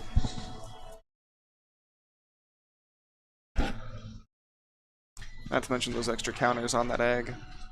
Now the question is he want to draw 2, pitch 2, or create a treasure? Yep. The 2 damage and the destroy target artifact are not relevant right now. Oh, never mind, I guess he is. Just gonna hit him in the face. That works. Now the dragon's transformed. He's got a much bigger dragon just chilling there. Memory Deluge and then see what he fishes out, or do you think he's going to drop the dragon? He's going to drop the dragon. He should drop the dragon, but is he going to? Will he drop the dragon? It's the question of the day, folks. I mean, he's really looking at that Deluge, though. They're both very tempting. Right, I think, though, if he drops the dragon, he might get enough mana to play the Deluge. Yeah, he'd have it.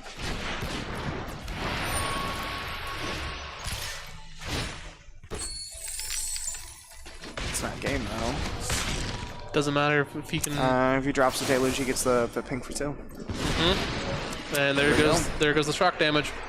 Right to the dome. Mike takes game 2. Wow. Excellent game, gentlemen. Excellent game. Very well done. Very well done. All right, cool. So we're gonna hit another intermission. We'll be right back. Perfect. Xboxes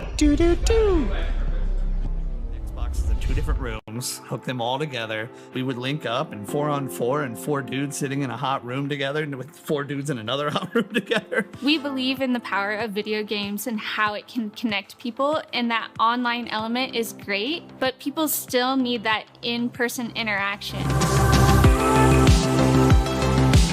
It's like the old arcade or the old comic book stores where you could gather and talk about that interest. It's a safe space for people to hang out and just chill with their friends. I think that's the biggest part. I used to love playing LAN parties back in the day, playing Halo in the basement, and this is the same feel, but here with the newest games, with computers, with Xboxes, you can come out and you can play, Fortnite, Call of Duty, all right next to each other. It's just a way to connect to your game that you love, but also to your friends and family that want to play with you. Can't have the esports without the healthy competition behind it. Competitive video gaming in general, I love because it's a healthy way to have that competitive feeling. Whenever you go into online games, a lot of people will say the community is toxic, but if you all meet in person, that all just seems to kind of go away. The PCs here are all high end. Everything is really nice. It's very clean. It's cool. It's just a fun place to be. I brought my son in here, and he sat down and played some Valorant the other day, and he enjoyed playing on the chair and the keyboard because everything they have is top end. Nothing here is generic.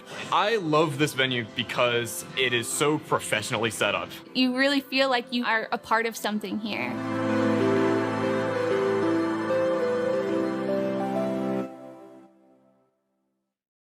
My name's Mary Baldino, and this is Bob Baldino. and we're both the co-owners of Connect Esports in Dayton, Ohio.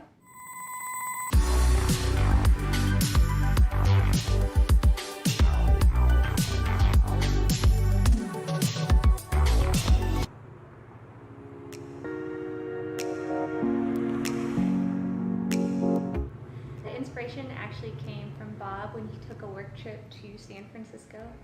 We were out there and I needed some time to kill, and I went to this place that had video games all over the wall. They had projectors and screens and stuff everywhere, and I thought, man, this is just such a cool spot. They blended into a building that was old and part of the city for sure. It was very unique, so that planted the seed. And then obviously we both grew up with video games and know the popularity of esports. We've seen it grow from the West Coast, Asia, down in Las Vegas especially, and we're like, well, this is something we could easily take to our city in Dayton, Ohio and build something from scratch. The name came about, Connect Esports, is the inspiration hit, well, video games and esports especially connect people together, and that's what we wanted this space to be as well, a place where not only can you connect in a virtual world online, but now here in the heart of Dayton, we gave it a place where you can connect in person with your friends that you already have, as well as create a new community in the gaming world. Opening a business for the first time everything's been a learning curve.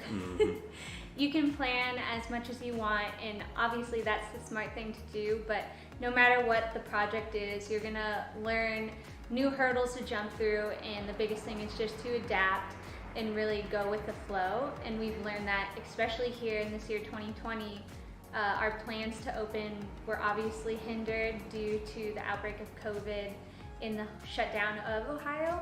But one way we really went with it is we opened up online tournaments and partnered with a local organization, Sportial. And then how that mixes into opening now, here in 2020 in November, is just going with masks at all times, really following the protocols here that Dayton has put in place, spreading people out, constant sanitation.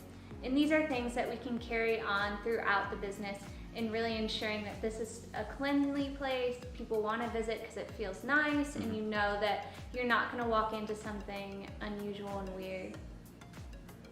2020 definitely slowed some things down, but in a way it actually helped a small amount. And the small amount I'm talking about is a lot of people went to video games actually during the social distancing phase, and big names like ESPN and elsewhere on the internet started pulling in NBA 2K20 and all these different in Rocket League. So a population of people that may not know as much about video games got exposed to it, especially in March, April, May, when things were really, unfortunately, ramping up with COVID. So, people now have a little bit more understanding what esports is and the way the tournaments are executed and the types of games that you're able to participate in. So now that we've got a space here in Dayton. All right, so we're back. We're getting ready to jump into our next match here, and we have a new comment. Oh, actually, Mike is back. Yeah, I'm back. So, I'm Mike, here. how do you feel about those last 2 games you just won? I definitely made some mistakes, but it went pretty swimmingly. I love. It was kind of a control mirror match, and to be the person with the gold span dragons is always a good thing in those, for sure. Yep. Especially once you took your Ashmouth dragon, I believe was the name, right? Yeah, so that was one of my mistakes. Was I forgot that he could take my dragons, and so I sideboarded out all the dragon's fires, which I would have used to destroy them. So, yeah. Fantastic. Let's switch to the game. Just super quick, just to show where we are. We've already got the first round completed in the winners bracket. The Nick and Zach losers bracket game is going on right now. And then I guess we're going into Corey and Derek right now, right? Yep. Cool. All right, let's do it. All right, so they've already started, but it looks like Derek is playing mono green Stompy again, and Corey's new, right? We haven't seen him play yet. we have not seen Corey play And yet. he's playing a deck very similar to my own. I will tell you that I found that mono green has been my worst matchup for the Dragons deck, so we'll see what happens here. Yeah. I was a little upset Derek brought the deck that is going to beat mine, probably, so we'll see. Well, it'll be a fun match regardless. Yeah, but so you see he has quite the momentum swing there, attacking with the 5/5 troll. Oh, Galazeth, that's an interesting choice. Yeah, Corey's got a couple dragons that I'm not playing. Certainly. So we see Galazeth come down, make the treasure. I've seen Galazeth do some very silly stuff before. Yeah. So, and you see Corey's in kind of the dream situation. He got that treasure for the 5th mana source, and he should be able to play his gold spend dragon next turn with counterspell backup. So should help be able to protect it through some of the removal that Derek has here. Well, thankfully, the only removal Derek really has are those Blizzard Brawls. Yeah. Which are brutal, but the thing is, not doing a whole. Oh, he threw away the egg. Yeah, absorbed a little bit of damage there. I guess it was looking like he didn't think he would be able to flip it. I don't know when to. Yeah, that's an interesting choice. So, gold spend dragon comes down. Drop the other egg, attack with it. Let's see. It looks like, yeah, he's gonna attack. And then he has the treasure back. He has the saw coming in case Derek tries to play anything really nasty. Yeah, I guess he felt like he didn't need 2 eggs, just 1. So adding that 4th power on the werewolf will help Derek get through the egg. Oh, he's gonna throw the egg away. All right. So now we have to see what Derek plays because Corey's holding onto their counter spell. Yeah, I think probably what we'll see is the counter spell come for whatever he plays. And yeah, Derek's playing 2 spells this turn, so maybe he had some insight there about the counter. The saw it coming. Yep, exactly. He just baited it out. Yeah, really smart play by Derek there for sure. And it's gonna have to keep the dragon back to block, and I think Derek has this game. Yeah, Derek has this one. He doesn't have it. He doesn't have it just yet, but he practically has it. Yeah. No, he does if he attacks this turn. Yeah, he can make the lair, and he gets some counters from the Rangers class. So, and he sees the line. He's gonna swing. Yep. Yeah, Rangers class in particular is big trouble for more controlling decks like dragons. You can get a lot of damage out of the 1 card without investing too much in the board. Yeah, we get the good game from Derek, and we're on to game 2. So now Derek has to pack in. Oh, okay. So Corey has probably just gonna bring in those 7 or 8 removal spells in the sideboard there. Just take out all the counter spells, bring all those in. Perfect. Perfect. Yep. So, and then Derek's end. So I would expect him to bring in the Toski's probably pretty good. Toski's really good because it can. Let's see if he. It can avoid removal. Maybe the natural growth. That's a bit of a stretch, but it's not terrible for his deck. Yeah, and Renin 7 is seeing a lot of popularity recently because it matches up very well against things like Goldspan Dragon. So. It's in.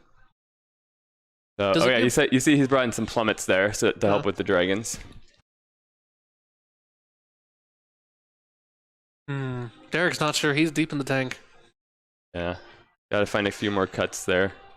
Put it in. He's put in too many. He needs to take some out. All right, so we're on to game 2 between Derek and Corey. Oh, we got to let's go, Derek.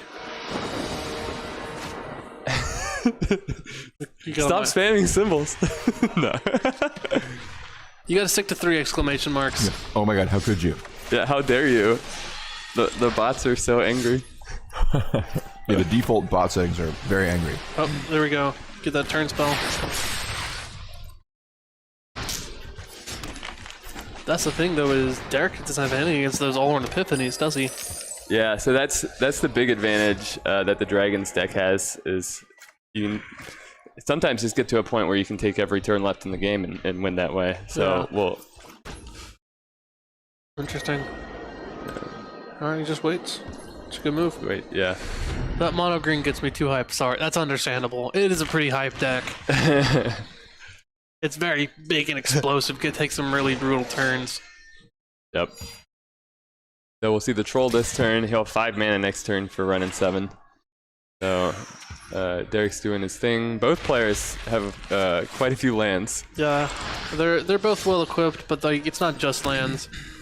I think maybe Derek might be in slightly better position, but Corey's not behind. You can animate the face of save, and oh, he's gonna try to get rid of that troll.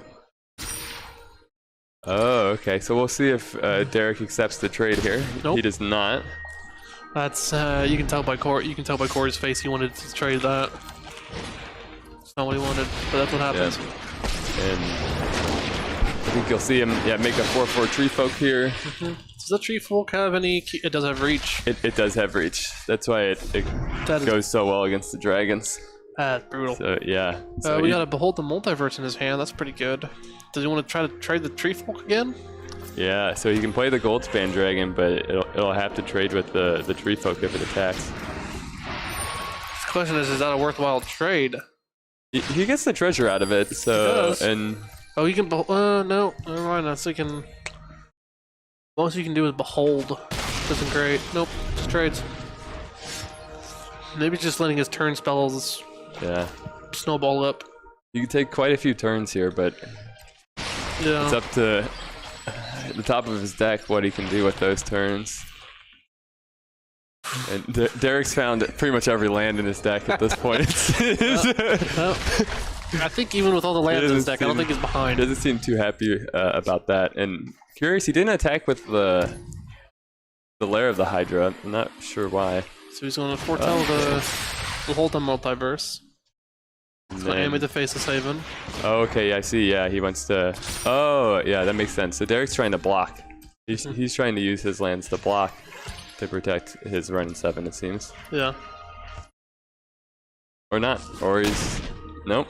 So he doesn't want to trade the land trade lands there. Interesting choice. Can he brunt the next hit? If he animates the Hydra. No, he knows. Yeah. Derek realized what we didn't, which is that he can just Does that help animate him at the all? land. It doesn't, and it looks like Derek has exactly nine power. Yeah, he does. 9 life. So it's really quick when mono green wins. Yeah. Derek got it. I feel like this match went really quickly. Yes, it did. This whole tournament's gone at a blistering pace. Yeah. So heads up. Yeah, some heads up plays there by Derek. He saw some lines that I think we did over here commentating. Yeah. Yeah, big brain. Such a big brain, baby. All right. Congratulations to Derek. He's moving on in the bracket. I think to play me. Yep. Good stuff. All right, so we'll flip it to intermission for just a second, and then we'll get the next match going. Fantastic game, gentlemen. All right, stick around for chat. Here we go. Xboxes in 2 different rooms, hook them all together. We would link up and 4-on-4 and 4 dudes sitting in a hot room together and with 4 dudes in another hot room together. We believe in the power of video games and how it can connect people, and that online element is great, but people still need that in-person interaction. It's like the old arcade or the old comic book stores where you could gather and talk about that interest. It's a safe space for people to hang out and just chill with their friends. I think that's the biggest part. I used to love playing LAN parties back in the day, playing Halo in the basement, and this is the same feel, but here with the newest games, with computers, with Xboxes, you can come out and you can play, Fortnite, Call of Duty, all right next to each other. It's just a way to connect to your game that you love, but also to your friends and family that want to play with you. Can't have the esports without the healthy competition behind it. Competitive video gaming in general, I love because it's a healthy way to have that competitive feeling. Whenever you go into online games, a lot of people will say the community is toxic, but if you all meet in person, that all just seems to kind of go away. The PCs here are all high end. Everything is really nice. It's very clean. It's cool. It's just a fun place to be. I brought my son in here, and he sat down and played some Valorant the other day, and he enjoyed playing on the chair and the keyboard because everything they have is top end. Nothing here is generic. I love this venue because it is so professionally set up. You really feel like you are a part of something here.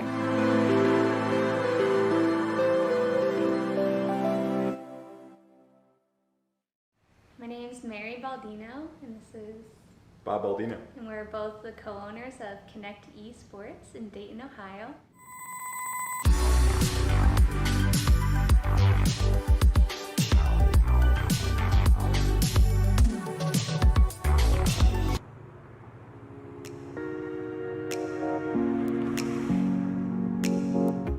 The inspiration actually came from Bob when he took a work trip to San Francisco.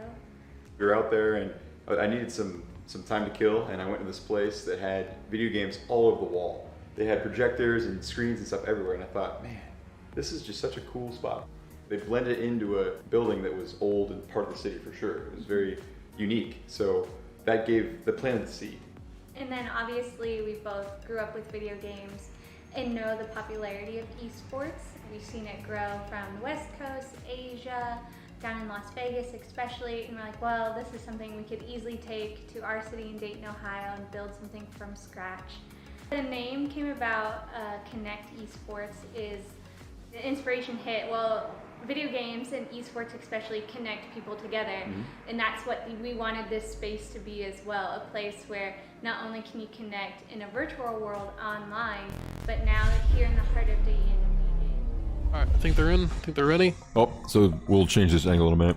We dropped off the second commentator because he's actually in a match, but we're in. We're gonna go ahead and jump in. But real Cool, quick, perfect. let's look at the brackets. So yeah, we're gonna go into Mike and Derek right now, and let's see how they're doing. Yep. So Derek's still playing in the mono green. He's done very successful with it so far today. He hasn't mulliganed to 6 though. I have had that mustache for about a year and a half, I think. Thank you. And You then see we're- Zach's is more bold. Yep. Zach has a very bold mustache. So we're on Mike. Mike playing his dragons. Thank you. Get the good hello. Hello. Hello. Doctor. Got the smoldering egg.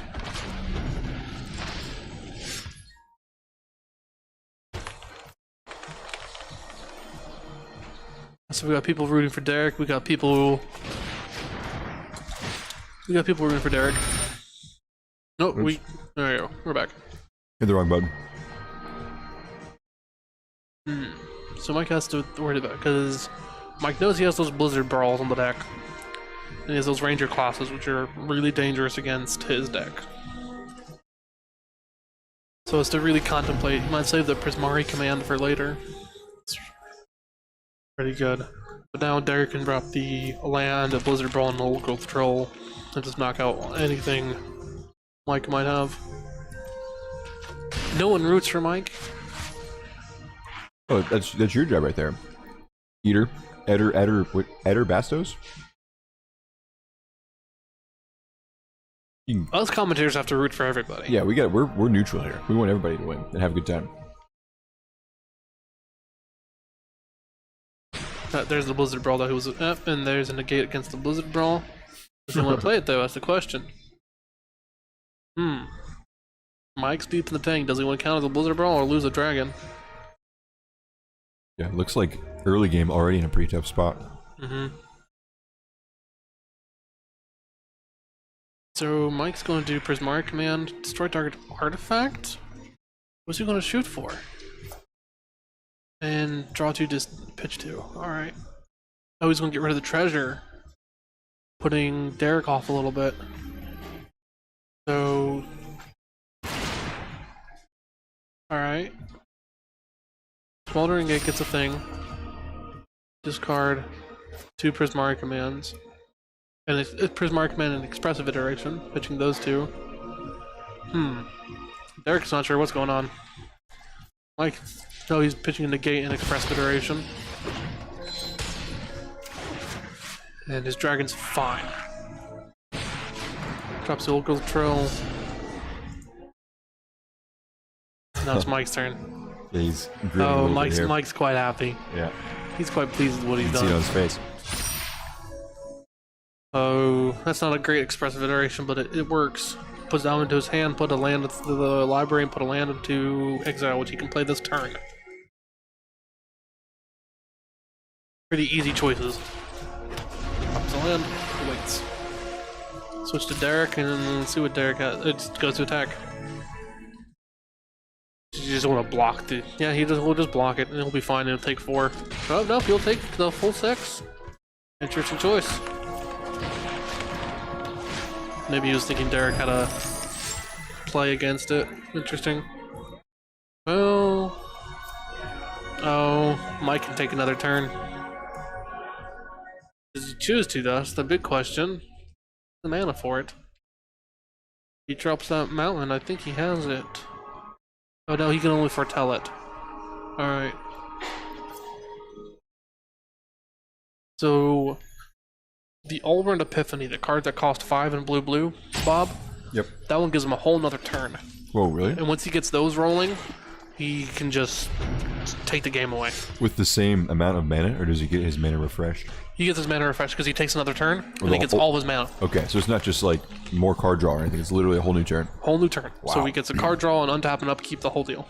That sounds like he should try and use that as much as possible. He should, but the problem is it costs 7 mana, which is a lot. Super late game. So now we're attacking. Mike's trying to think about whether or not he wants to do the Prismari command. The treasure and destroys an artifact, so he's going to put... Yep, he's going to put himself up a mana, put him down a mana. Try to transform that dragon. And then block that one. And he's got this game. Even in the Ranger class, Mike will start chaining turns together. Nope. I'll bolt the Innkeeper. There he is. He's got it.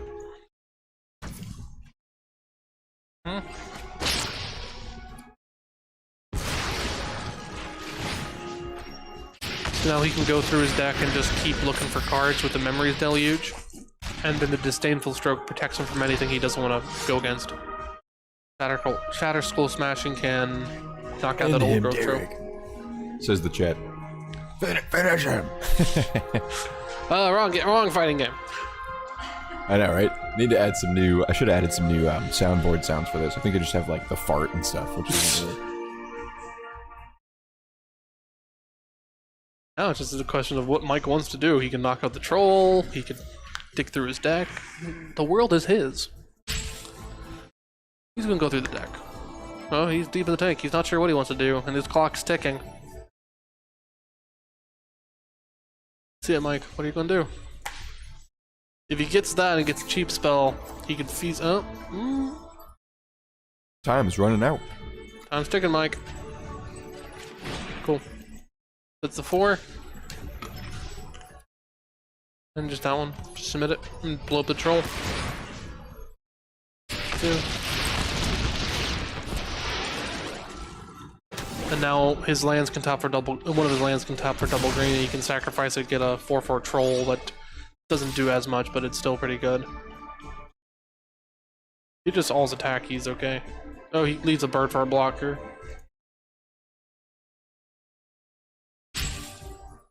Right. Yeah, leave the 2 birds, and he should be okay unless Derek can get in 2 damage. Nope. Block with 2 birds. Block with 1 bird. I too like to live dangerously. Drop the land. Now it's back to Mike, who just got it. Because if you can chain spells together like the Deluge, he can shock him. Dragonfire.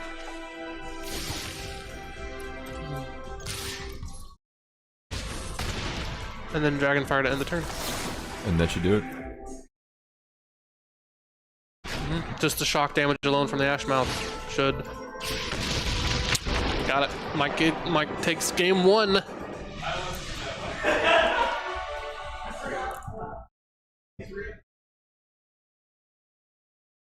Yeah, so they are right next to each other. They're 4 computers apart, so that's why you see them chatting with each other right now. So they definitely can't see each other's screens, but they can talk to each other. Little recap. Mike forever. Mike. I love Mike. You have this next one, Derek.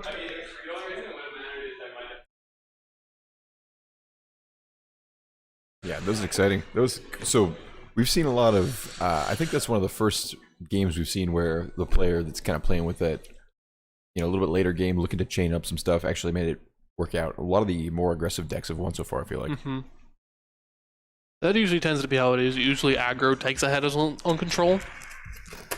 But it seems like a lot of these control decks have just the right pieces and just enough tools to give them that extra edge. But once control gets in control, oh buddy. Exactly. Mike's deep in the tank. He's trying to figure out what he wants, and Derek's also just... They're both deep in there. How can we make the deck better? Well, they have their sideboard options, so each deck gets a 15-card sideboard where they can switch out cards between rounds to take into accordance the variance of each other's decks. So, for instance, Mike probably might play more removal and less counterspells, while Derek might play stuff that is a little bit more protective or helps him get the edge. Very good.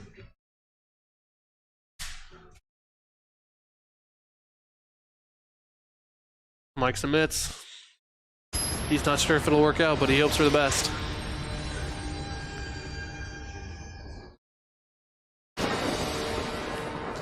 Alright, so here we go. Opponent goes first. Opponent's keeping a hand of 7. Does Mike want to keep this? Does. Oh, that's a really gross hand from Derek. Hello there. And a little lovely angel emote. Chop the land. He's going to wait to use the burning sands for later. Derek has the Blizzard Brawl, the Plummet, and the Wolfpack leader. Mike's having a little bit of fun with his mouse. But what does Mike want to do? Is the big question. Derek's just not sure. Yeah.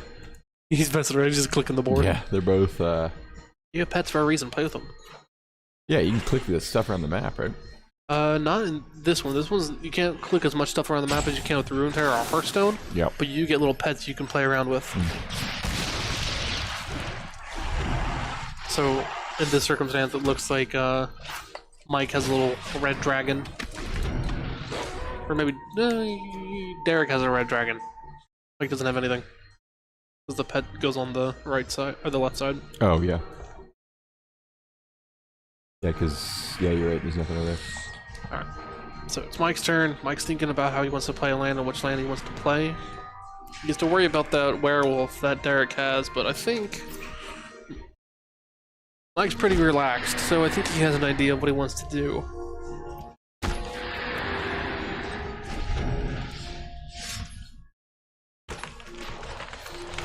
So the deck's going to up the Ranger class so that whenever a creature phase attacks, he can put a 1/1 counter on target creature.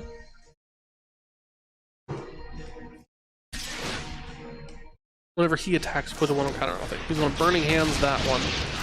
Knock it out. Okay. So no, Mike's has been controlling Derek's board.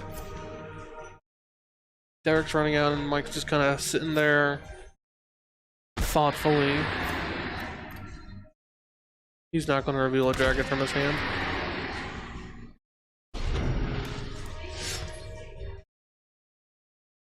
Plays this Haven from Derek. Up the Ranger class, so now he can play the top cards of his deck if it's a creature. There's the Goldspan Dragon. Pass the turn. Goes to... So, the pot of gold over there, I didn't really read it when that popped up. It's a treasure token, so usually treasure means you can sacrifice it any time for a mana. Ah, okay. And... Mana in the bank, right? Yeah. So what he has is Goldspan Dragon, which lets him tap a mana for 2. And he's going to get rid of that spell that gets rid of the dragon. He's going to try to fight the dragon again with the mammoth.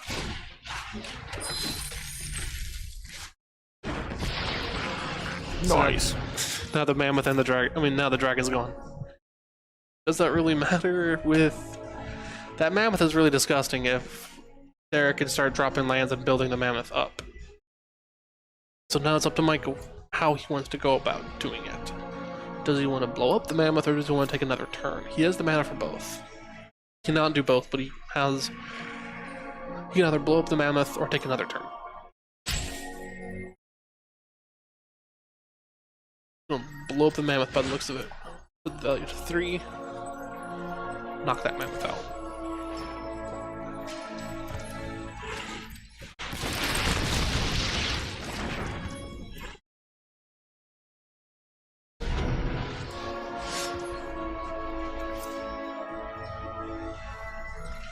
Prosperous Innkeeper lets him get some of that life back and get a treasure. Gets a 4/4 beater, and he's gonna go to combat, kind of put Mike closer to his own level.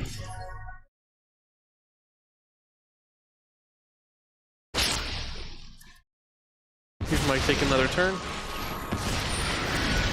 Gets those 2 birds. Yeah. Refresh the mana.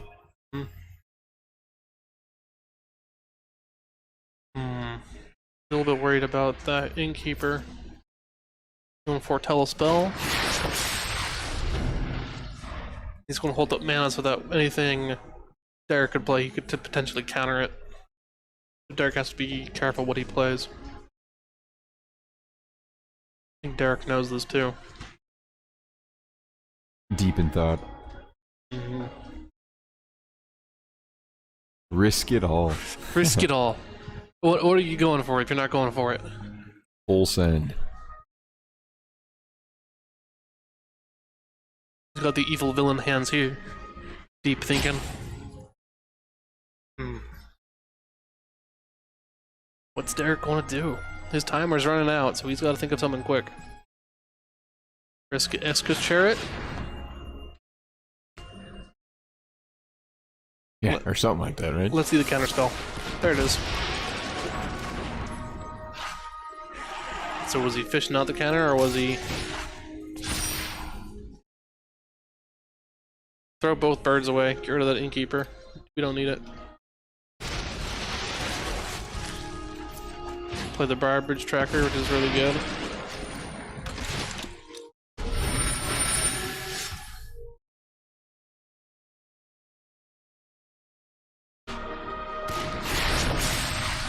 So he's going to foretell another spell. He's just hoping for the mana he can pick up. Oh, that's 10 right to Mike's face. Let's see where it is. Drop the layer of the Hydra. What are we thinking of? Can Mike last another turn? We don't know. He only has 5 mana. Oh, he might if he plays that egg. The block with the egg gives him a turn to get the mana. No, but he has to block very precisely. I don't think he has it. A smoldering egg. How do you? Is it? It doesn't have like taunt or anything, right? What do you mean? How does he have to? It has defender, which means it cannot attack. Oh, okay. So he blocks one creature, puffs it up. He blocks the egg. He'll take lethal no matter what. Or he can just choose to defend with it. You mean? Yeah. Yep. But that didn't work out. Yep. So now we're on to game 3. That's cool though. So 1-1. 1-1 indeed. This is the first time we've seen a 1-1 so far. I think everything's been a 2-0 so far. Yep. So 1-1 for sure. And it's going to be a rough one because they're both very thoughtful, methodical players. So they're really trying to think about how they want to go about doing things. Time for the rubber match. You right. Do I still have the DJ air horn in here? I don't think I do. Doesn't look like it. I don't think that really lines up too much with Magic the Gathering Arena. It depends upon what you're playing. I play a lot of air horn type decks. I had a couple soundboard sounds in here for Rocket League, like whenever there was some pretty awesome stuff going on. Yeah. We would spam "what a save" even though there wasn't a save. Now we have the chat rooting for whoever wins. Get him, person who wins. Do that thing to win the game. We believe in you. Alright. So here's the game 3. And here we go. Game 3. Mike's going to be on the play. It's a pretty solid hand. He has some counter spells. He has some removal.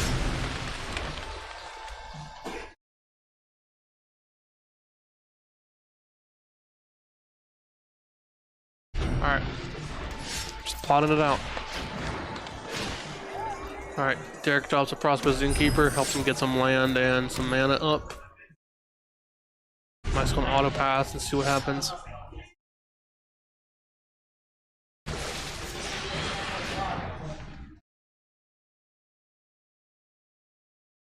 So that Werewolf Pack Leader seems like a pretty... It is a very good card because he can...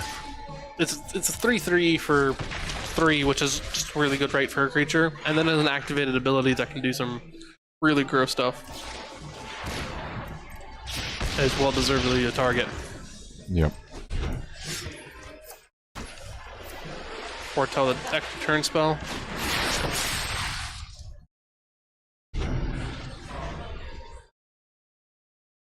Oh, nice. We got a prediction in the chat too. Oh, it was a prediction. For who's gonna win, we got 10. We got 10 points so far on Mike. Take it off, Nick. All right. Thanks for playing, man. Hey, thanks for joining us. All right, that's Zonger on his way out. Thanks for playing, Zonger. Oh, now we got 50 coins being bet on Derek over Mike. Ooh, boy. 50 to 10. Strong bets. Here's a Goldspan Dragon. That really puts Mike ahead. Does Derek have the plummet? There's the plummet. Mike can't do anything about it. No, oh no, he gets the mana because of the... That Goldspan protects itself because it gets him all the mana. Mike's laughing it up. He's put himself in a position where if Derek tries to target the dragon with a spell, Mike will get mana from this dragon being targeted and just counter it. That's a pretty solid spot to be. Very. And let's see it again. Derek's like, no way he can do it again. Mike will be like, yeah, sure, okay.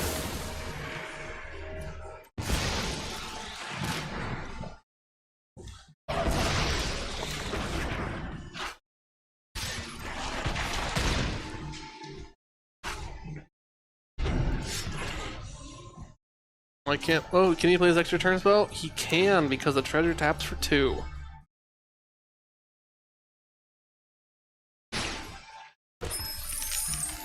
Goes to attack, gets the damage in, goes to the extra turn.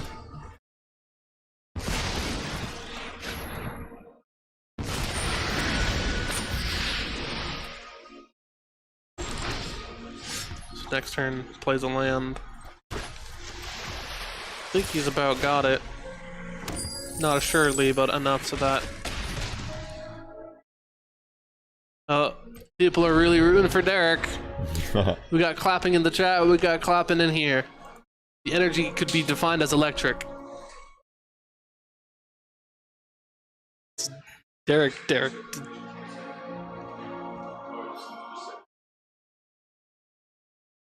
Derek's thinking if he can do anything about it.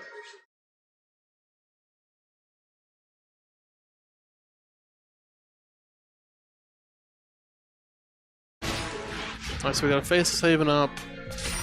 Derek seeing if he can do any extra damage to Mike.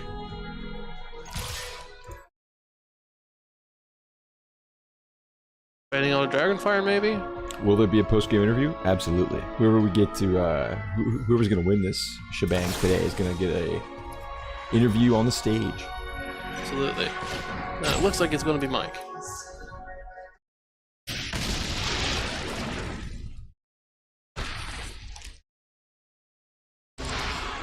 Mike can just attack and win. Yep, we got the good game from Derek.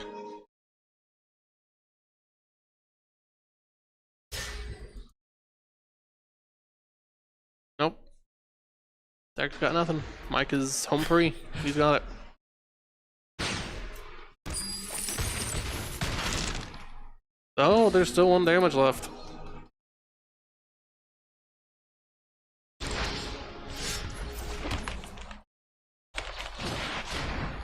Crazier things have happened. I mean, yeah.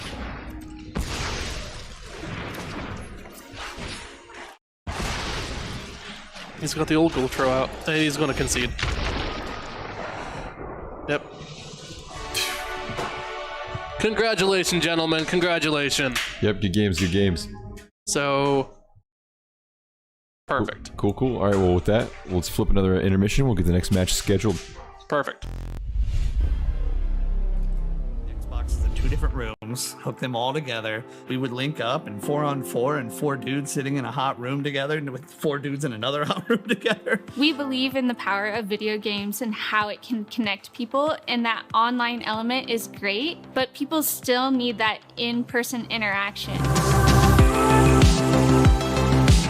It's like the old arcade or the old comic book stores where you could gather and talk about that interest. It's a safe space for people to hang out and just chill with their friends. I think that's the biggest part. I used to love playing LAN parties back in the day, playing Halo in the basement, and this is the same feel, but here with the newest games, with computers, with Xboxes, you can come out and you can play, Fortnite, Call of Duty, all right next to each other. It's just a way to connect to your game that you love, but also to your friends and family that want to play with you. Can't have the esports without the healthy competition behind it. Competitive video gaming in general, I love because it's a healthy way to have that competitive feeling. Whenever you go into online games, a lot of people will say the community is toxic, but if you all meet in person, that all just seems to kind of go away.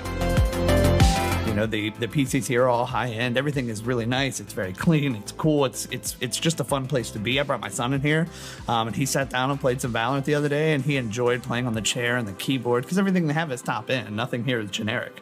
I love this venue because it is so professionally set up. You really feel like you are a part of something here.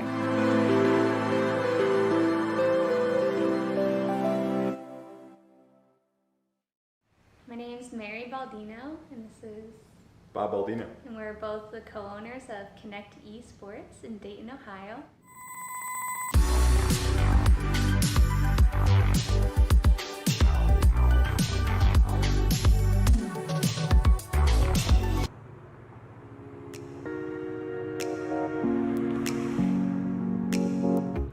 The inspiration actually came from Bob when he took a work trip to San Francisco.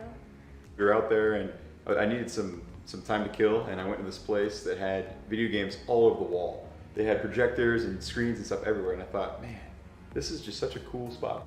They blended into a building that was old and part of the city for sure. It was very unique, so that gave the planet the seed. And then obviously we both grew up with video games and know the popularity of esports. We've seen it grow from the West Coast, Asia, down in Las Vegas especially, and we're like, well, this is something we could easily take to our city in Dayton, Ohio and build something from scratch. The name came about, Connect Esports, is the inspiration hit, well, video games and esports especially connect people together, and that's what we wanted this space to be as well, a place where not only can you connect in a virtual world online, but now here in the heart of Dayton, we gave it a place where you can connect in person with your friends that you already have, as well as create a new community in the gaming world. Opening a business for the first time everything's been a learning curve. You can plan as much as you want, and obviously that's the smart thing to do, but no matter what the project is, you're gonna learn new hurdles to jump through, and the biggest thing is just to adapt and really go with the flow. And we've learned that, especially here in this year 2020, our plans to open were obviously hindered due to the outbreak of COVID in the shutdown of Ohio. But one way we really went with it is we opened up online tournaments and partnered with a local organization, Sportial. And then how that mixes into opening now here in 2020 in November is just going with masks at all times, really following the protocols here that Dayton has put in place, spreading people out, constant sanitation. And these are things that we can carry on throughout the business, and really ensuring that this is a cleanly place, people want to visit because it feels nice, and you know that you're not going to walk into something unusual and weird. 2020 definitely slowed some things down, but in a way it actually helped a small amount. And the small amount I'm talking about is a lot of people went to video games actually during the social distancing phase, and big names like ESPN and elsewhere on the internet started pulling in NBA 2K20 and all these different Rocket League. So a population of people that may not know as much about video games got exposed to it, especially in March, April, May, when things were really unfortunately ramping up with COVID. So, people now have a little bit more understanding what esports is and the way the tournaments are executed and the types of games that you're able to participate in. So now that we've got a space here in Dayton to bring it to the Dayton market, more people know about it. So hopefully we'll have more participation. We'll have more people that are going to be viewing from home, because all of our tournaments will be streamed live on twitch.tv/Connect Esports. And hopefully it'll just kind of become the next main source of entertainment, for the future. We're extremely excited about the future of our business in Connect Esports and esports in general in Dayton, because we believe this is a city that loves to shop local and use local. And with that, we plan to expand here in the Dayton area, one through partnerships of local organizations, and then hosting larger tournaments here in the Dayton area, hopefully pulling from other cities to bring more tourists here, more attractions here, and have these larger events to really put Dayton on the map for esports. We're really at the cutting edge of this technology, and bringing it to a city like Dayton really puts it at the front. In the United States, there's only a handful of cities that are already participating in things like this. So, the future for Dayton could hold, there's a lot of opportunities. Yeah. We could even be one of the main, hubs or teams involved in bigger leagues. How the MLS became popular, and then the LA Galaxy and all these teams kind of started sprouting up. Well, Dayton could be... All right, everybody. Back. Yep, we are back. Let's check the quick tournament schedule out. So currently this stream, I think, is going to be the final of losers bracket, I believe. Yeah, we've got Corey and Zach going right now, right? Yeah, so the winner of this goes to the finals of the losers bracket against Derek here. Exactly. So Corey and Zach, and then Corey, whoever wins that against Derek, and then those will be against Mike. Yeah. Perfect. They get the esteemed privilege of facing me in the grand finals. In the grand also, we have finals. Mike here again commentating. Back to the stage. Happy to be back. All right, well, looks like we're already in, so let's go ahead and jump in. Cool.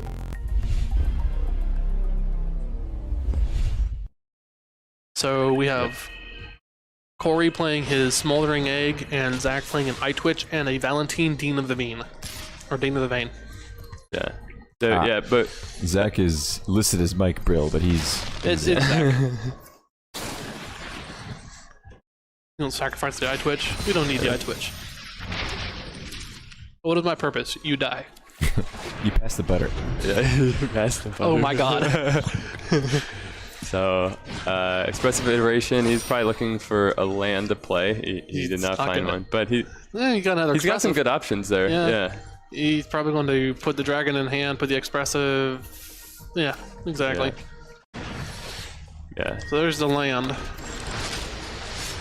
Zach's has a pretty stacked hand. But green, did you want to go for Ranger class or Sedgemoor Witch? Probably Sedgemoor's a smarter move. Yep. I think I got to cheer for him now that my name's above his head. All right. So Mike with a professional mustache. Yeah, Mike. That was a quick mustache. It's Mike and the cooler Mike. I'm not telling you who is who. No. I know who's who. Right, sure. So missed a land drop there on Corey's side, which would definitely hurt him.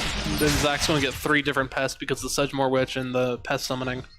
Yeah, both creatures have menace, so the egg isn't blocking either of those. And what's really important is Zach has that snakeskin veil in case Corey tries anything funny. yeah, so and there is the Dragon's Fire in his hand, so Doesn't matter against hexproof. yeah, It's so, good. Yeah, so that effectively we'll counter it too. Oh, but he could Dragon Fire and then saw it coming. There's an option. Yeah, so I think that's what we'll see happen.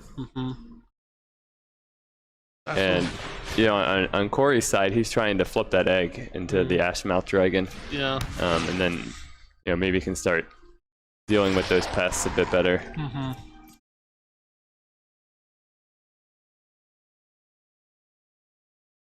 Zach's gonna go to attack. He's gonna throw the pest. He's gonna throw the pest. Might as well. Yep. No harm in it. Egg can only block one of them. And I sometimes. Oh, Faceless Haven. But it had to tap itself, so it can't block, unfortunately. Yeah, a bit of Don't need Snakeskinville here. yeah. But the egg can still block a pest, so Still block a pest. yeah, I think Corey's kicking himself over that one a little bit. You gotta use snow-covered lands to make the Faceless Haven. Hey, thanks for the follow, Deberto8. There. Birdo 8. Yeah, I love that cat emote. It's a good emote. Yep, that is Gunther. That was Mary and I's first cat. Oh, it's a good cat. So It looks like a good cat. My cat looks like an old man. So a big army of creatures on Zach's side of the board. And Corey's continuing to miss the lands he needs to get some action. Oh, let's see it. Let's see it happen. So it has to pay 3 life to target the witch.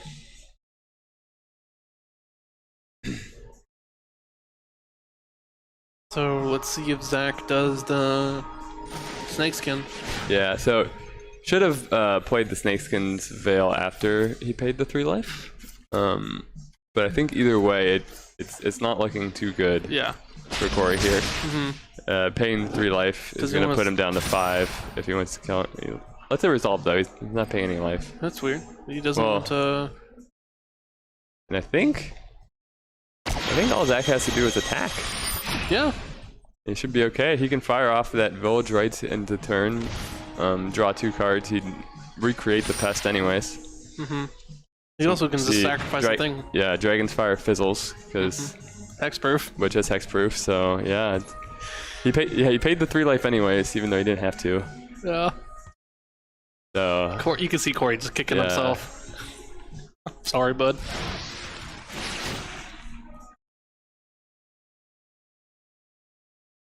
Pest dies. I saw it coming on the village, right? Yeah. But I think Zach's just doing this for flourish. I don't think he necessarily needs to. Oh, he can plump the forbidden and just go nuts. Yep. But he doesn't need to. He doesn't have to. He can just attack and win.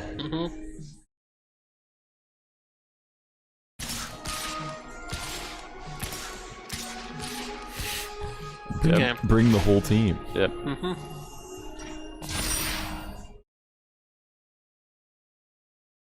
Yeah, so I think what we saw here is Corey really didn't have the lands he needed and made a couple of mishaps. Yeah. On the Faceless Haven and other things. The other hard part is like Zach's deck is really strong against counter spells because once he has the stuff out, he generates the army with the stuff out. Yeah, and you know the counter spells are costing Corey 3 or 4 mana, and an iTwitch costs 1 mana, Valentin costs 1 mana. So you can just play a bunch of stuff all at once. As long as Zach gets a decent start, he can just steamroll ahead. Yeah.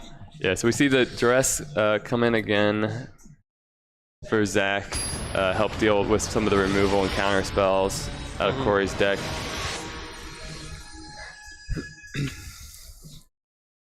Everyone's sideboard so quick, man. I tank for the full 2 minutes. Yeah, you and Derek both are just deep in the thought tank. So as we saw earlier in the day, a lot of removal. That's a good in Corey's sideboard. So you saw some of those frostbites. Yeah. The heated debate in the hand. But those frostbites can really rip Zach's deck apart, depending. Let's see. Drop the smoldering egg. I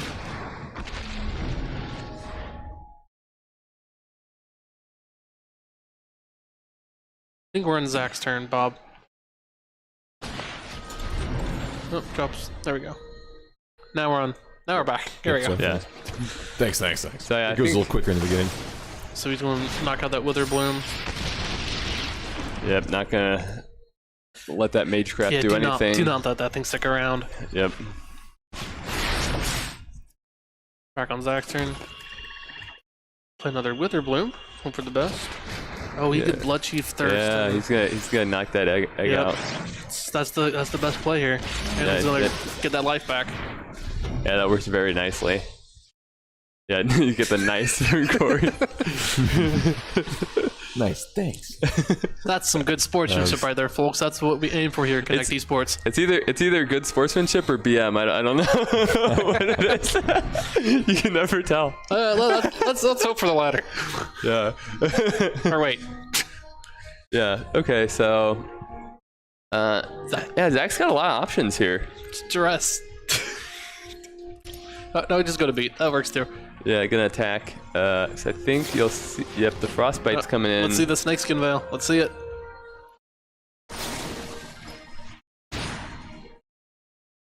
The thing is, it doesn't even matter if the snakeskin gets countered or not because he's already losing the life.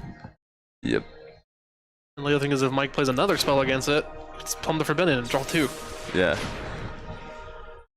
Yep. It's a very nihilistic deck. It doesn't matter what happens. It just keeps going. Yeah, a lot of life drain. Well, well, on the plus side, Corey found 2 more removal spells, so whether it matters or not doesn't. Yeah, entire handful of removal. He gave him a nice to show off his handful of removal. Hey, at least we know now. Yeah.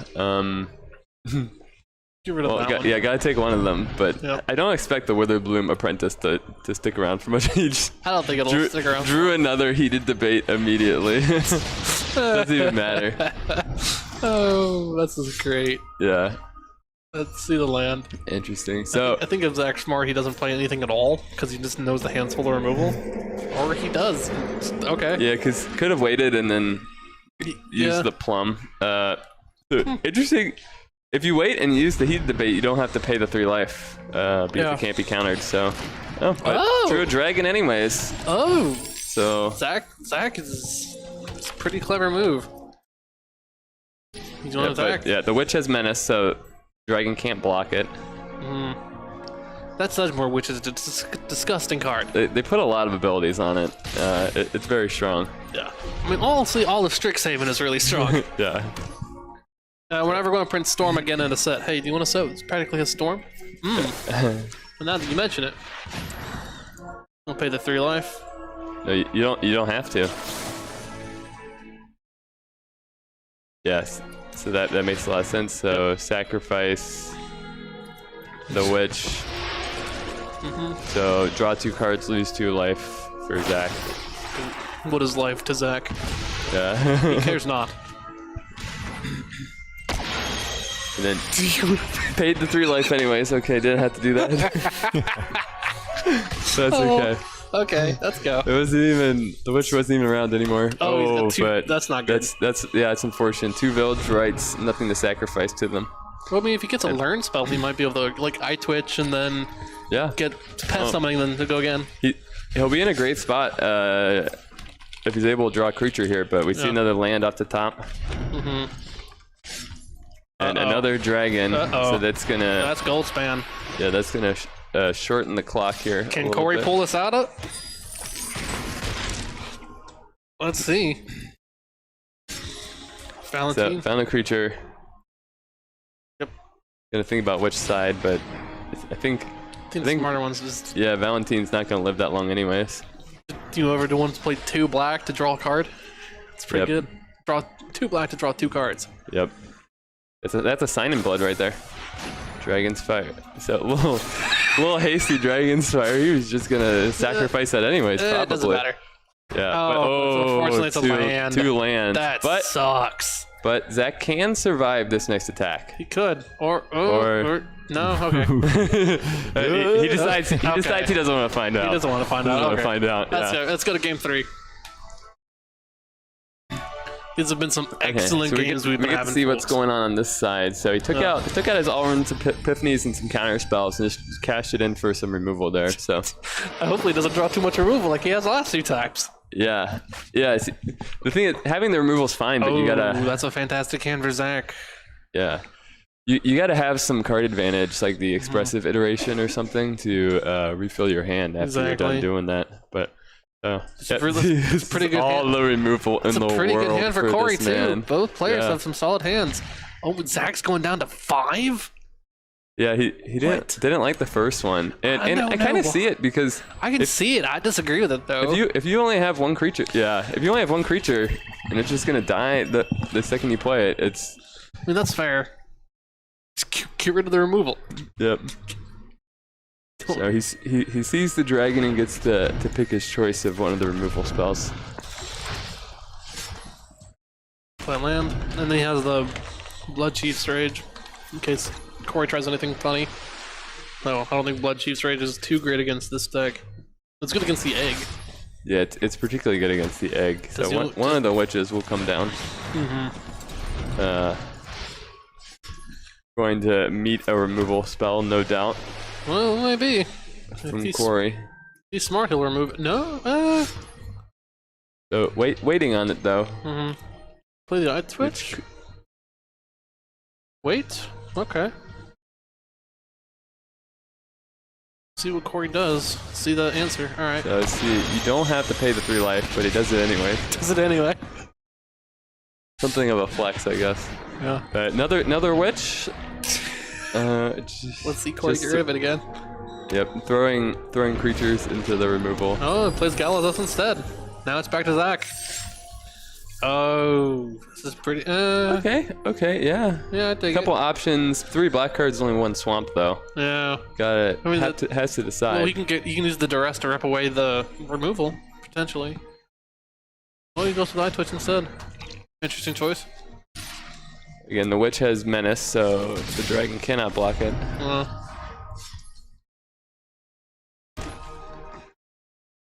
Oh, we're getting close to extra turn mana here.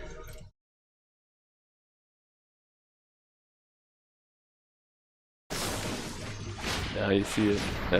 Probably gonna pay the 3 life again. Have to. He just keeps paying the 3 life. Yep. So eye twitch is gonna block. Could get environmental sciences here to find another black source. Yeah. I don't know if I put environmental sciences in the sideboard. Yeah. Well, I probably should have. Oh well. There are also some removal spell type options. Yeah. Necrotic fumes. Pest summoning. I made this deck in 5 minutes. I didn't think it would go. You did a great job in 5 minutes, I think. Yeah. Oh yeah. So he finds another dragon and a frostbite spell. Yeah. I think Corey might run away with this game 3. Oh, there's that second black sack I was looking for. Does he want? Yeah. He decides the safer decision is the duress. I love that duress artwork. I love all the mystical archive cards, but I think that duress is in particular. Yeah, they're really cool. So frostbite and behold the multiverse. Get rid of the frostbite. Poison. Yeah, I think if you're Zach here, you probably wanted to take the dragon, but you can't do that. And Zach's still not necessarily worried about life, and those creatures they're meant to die. But he's worried about that dragon because the rest can't do anything against it. So if you're Zach here, you're probably looking to, you're getting hit by dragons, you're down on cards, but you might be able to whittle away at that 11 life. And he might, yeah. Find... Let's see what he drew. Let's go to Zach. Another Sedgemoor Witch. Oh, he could kill the egg and start generating more dudes.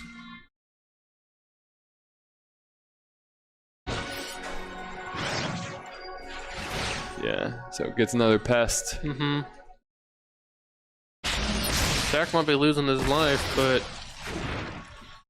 is he really that worried about it? Yeah. Question is if Zach can beat Corey faster than Corey can beat Zach. Yep. Down to 9 life. Oh, but there's the 2 removal spells. Let's see if Corey pays 3 again. Oh, that is relevant. So, yeah, sends the Faceless Haven in with the dragons, the other dragons. Locks the pest. Good. Go for the witch. Pays 3 again. Pays 3. So down to 6 though. 6 for both players. Well, Zach will be up to 7 after the pest trigger. But yeah, Zach got. 6. Oh, yeah, Village Rights. He can get there. Can swing in for 2. He might. If he doesn't win this turn, he loses. It's all a math equation now. Mm-hmm.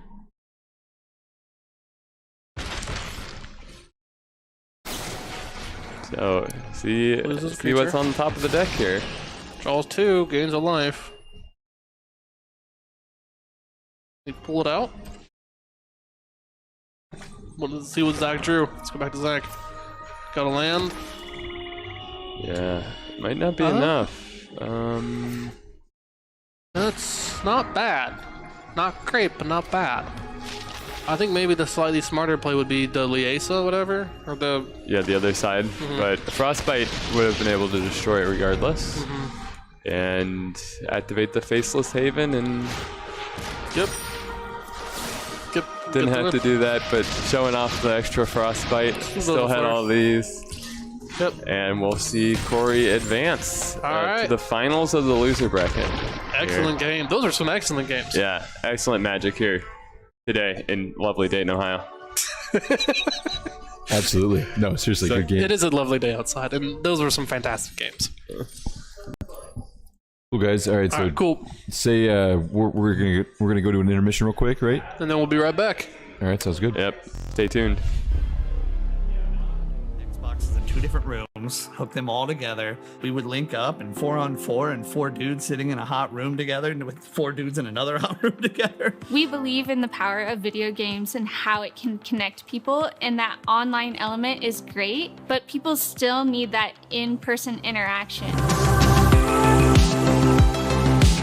It's like the old arcade or the old comic book stores where you could gather and talk about that interest. It's a safe space for people to hang out and just chill with their friends. I think that's the biggest part. I used to love playing LAN parties back in the day, playing Halo in the basement, and this is the same feel, but here with the newest games, with computers, with Xboxes, you can come out and you can play, Fortnite, Call of Duty, all right next to each other. It's just a way to connect to your game that you love, but also to your friends and family that want to play with you. Can't have the esports without the healthy competition behind it. Competitive video gaming in general, I love because it's a healthy way to have that competitive feeling. Whenever you go into online games, a lot of people will say the community is toxic, but if you all meet in person, that all just seems to kind of go away.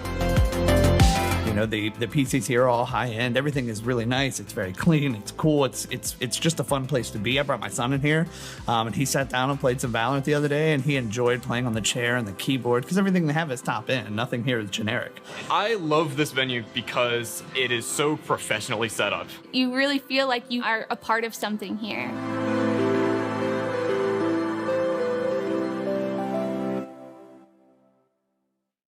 My name's Mary Baldino, and this is Bob Baldino. And we're both the co-owners of Connect Esports in Dayton, Ohio.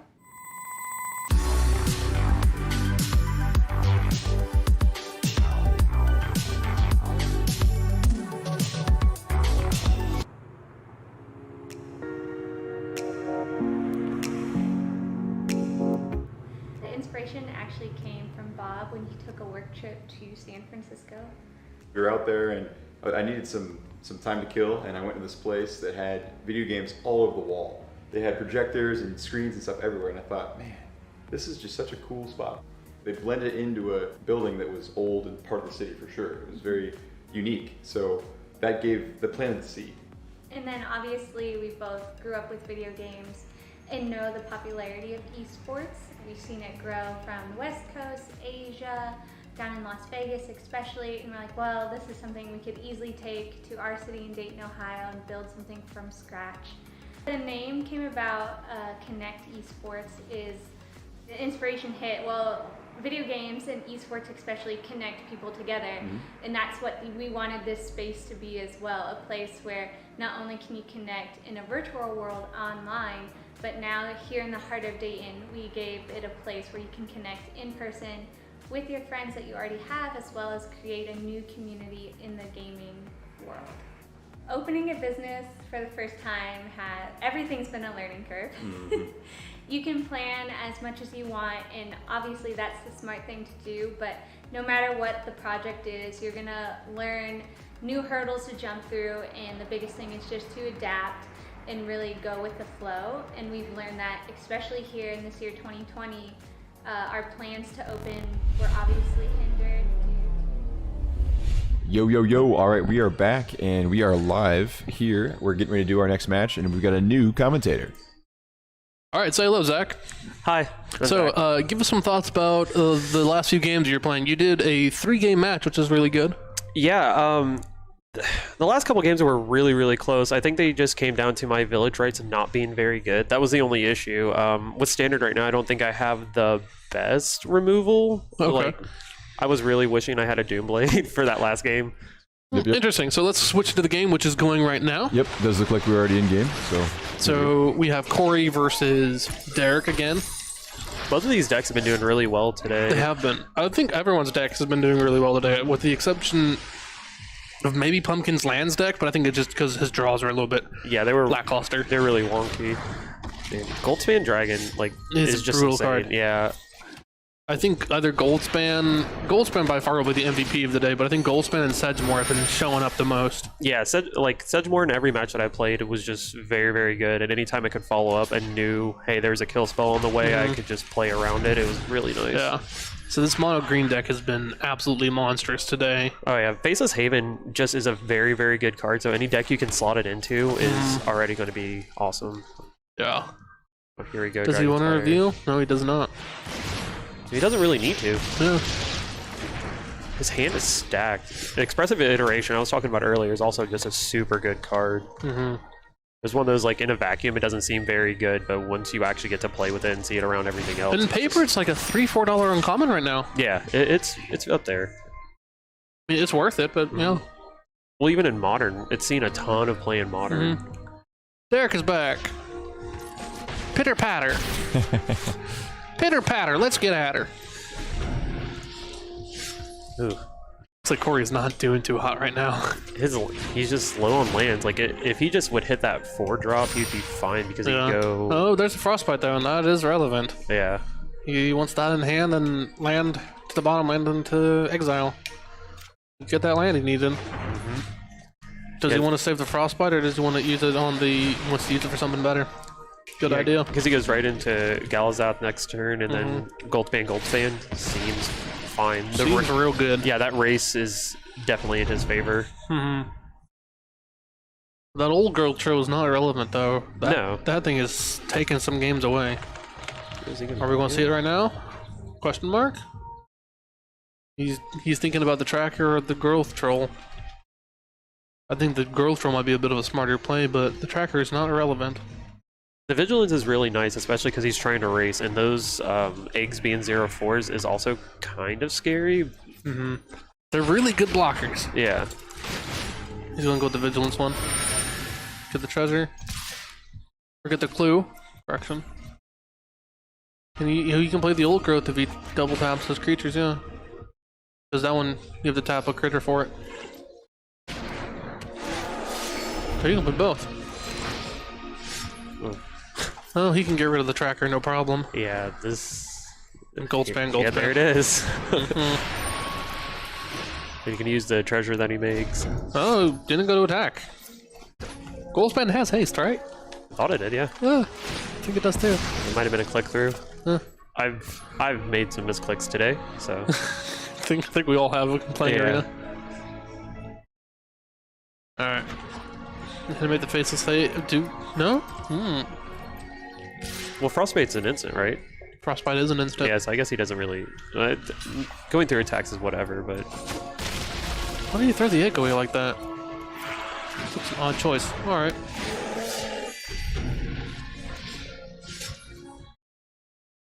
Oh, he has that Shatter Skull smashing, which is really good. Yeah. Oh, never mind. We'll just do Gold Span. he doesn't really need to do anything else. Go to attack. What? Okay. Well, he doesn't want to really. Well, yeah, but he would get the mana to help him get stuff to let him last a little bit longer. Seems like Mono Green's just snowballing out of control now. Throw away one of the gold spans? He does. Alright. Trades the gold spans. Well, it might last him, let him last a little bit longer as to get the extra turn spell.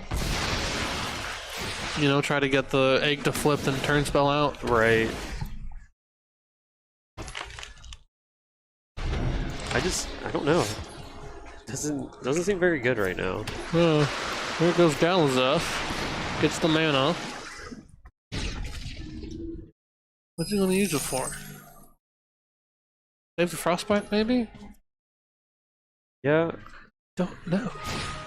Well, I mean, now he can just block super well because nothing's above the 4. No, he gets a troll now. Oh, yeah, that's true. We could Frostbite that, couldn't he? Yeah, he could Frostbite the thing. So yeah, that's the old gold troll. When it dies, you can it chance land more or less, and you can pay 1 sacrifice to get a 4 for a troll. Gotcha.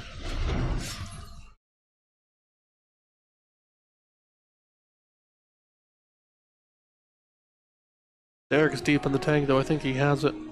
Yeah, he can just go super. Even with Frostbite, he's just so much wider. He can't really block. Uh-huh. I'm pretty sure it's lethal on board. It has to be. Yeah, I think so. I even think blocking. Yeah, I think it's game right here. Even he blocks the wolf and throws Galazeth under the bus. I don't think it's game, but it's close. Oh, yeah.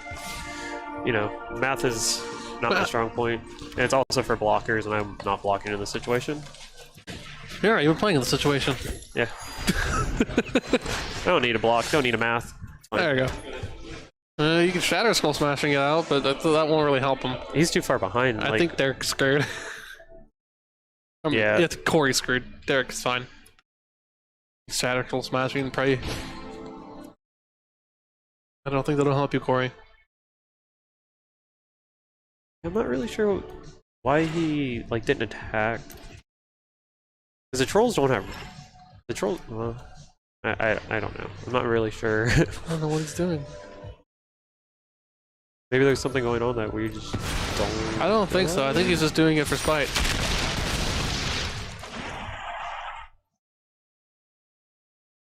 Go to attack for shits and giggles. Nope. Okay. Good game, yeah. See, there's faceless. Yeah.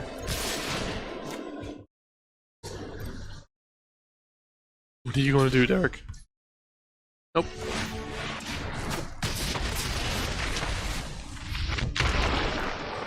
Yep. That was interesting. That was a good game. Thanks for the emotes, Mike. Alright, let's go to game 2. I've been so close to affiliate so many times, I just don't care enough. Oh, we should probably... We're affiliate, so we should probably add our own emote. At the cat. Wait, was that game 2? It's Momo, right? Yeah. Was that game 2? I think it was game 1, wasn't it? Oh, it was only a single challenge. Oh, yeah, there's a... Oh, he didn't say the challenge right. Yeah. That's what he Okay. said. Oh, there's our emotes right there. Momo, Lulu, and Hoagie. Those are our pets. Lovely. So what? Just do another single challenge, I guess. I think the best option is actually just to do. Oh yeah, they're just going to do another single challenge and call it.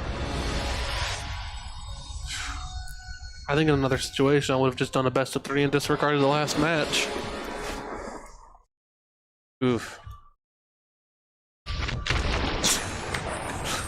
You get a hand so bad. Oh, I see what they're doing. They're doing best of 3, concede the first match, and then go to the next 2. Yep. That's the right way to do it, right? Yep. That makes a lot of sense.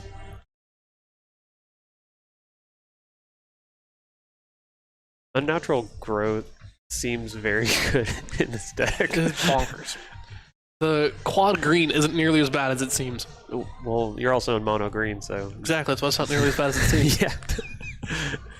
A lot of people are intimidated by it. If this is the finals, let's check it out real quick. Actually. There should be more match, I believe. Yeah. Yeah. So we are. Actually, we're in losers. We're down here in losers 3. I have to refresh the page. And right? there's 2 more potentially. So then, yeah, Mike's waiting in the finals for the winner of this game, and then if Mike loses, it'll go to another. Yep. All right, sweet. So we're gonna go ahead and go in. Cool. Let's go back to the game. See how we're at. Oh, it's a pretty good hand from Derek. Yeah. Control on curve seems very good. Chops the elf. Turn 2 gets the ranger class. Yep. Oh, but that frostbite's not irrelevant. All right. Drop the egg. Yeah, I didn't think he would use frostbite this early on. I don't know, that extra mana is important. It is, but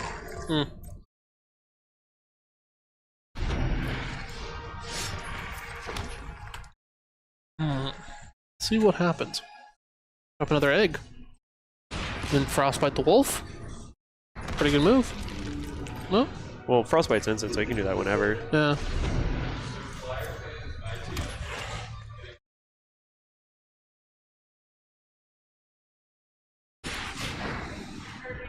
There's old growth. Old growth is always scary to see. Yeah, hitting that on curve is just super nice. It's lovely.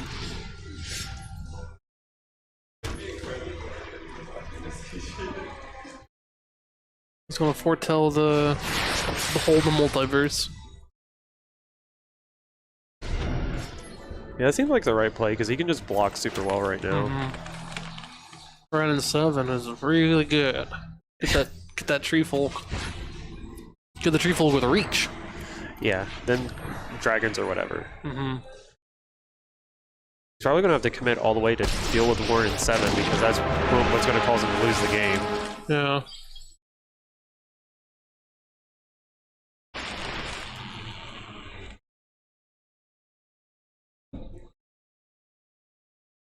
I can't believe how well this mono green deck has been doing. This mono green deck has been doing phenomenally well.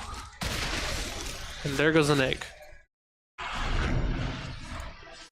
So what's Corey going to do? He can drop Galazeth, which is helpful. And then with the mana from Galazeth, he can get the... Yeah, you could frostbite here, but... Frostbite's an instant, you can do it on their turn. Yeah. I was gonna say, but like really, what is frostbite really gonna do anything at this point? Not really, but it could be helpful.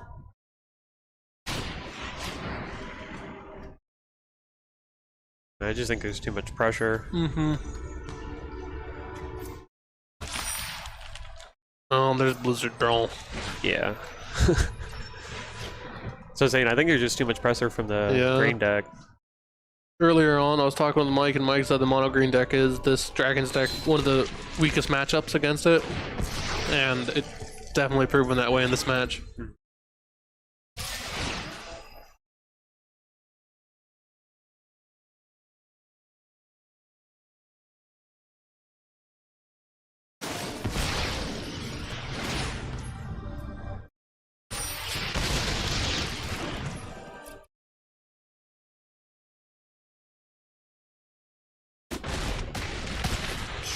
That's 10 damage to the dome. Yeah, That's painful. damage.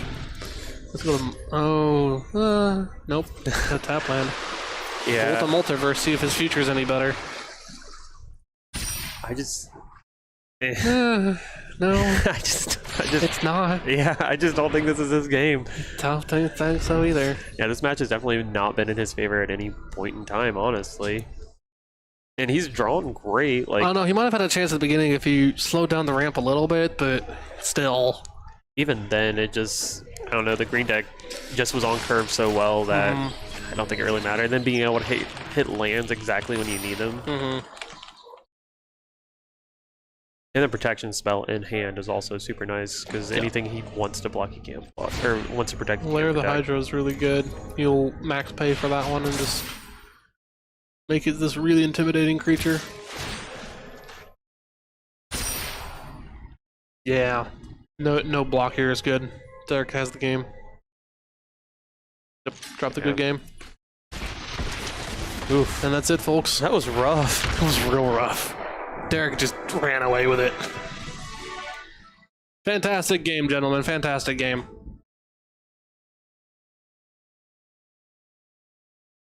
Was that That was game 2. That was game 2. Is Yeah. it 1-1 or is it? No, it was, that was all it, Derek. right? Yeah, It was all Derek. Yeah, you're right. Okay, cool. So then I guess let's take an intermission and then we'll get the last match set up. Well, the potential last match set up. Potential last Let's match see set what up. happens. All right, just 1 second. Cool, let's go to intermission. See you later. What was that?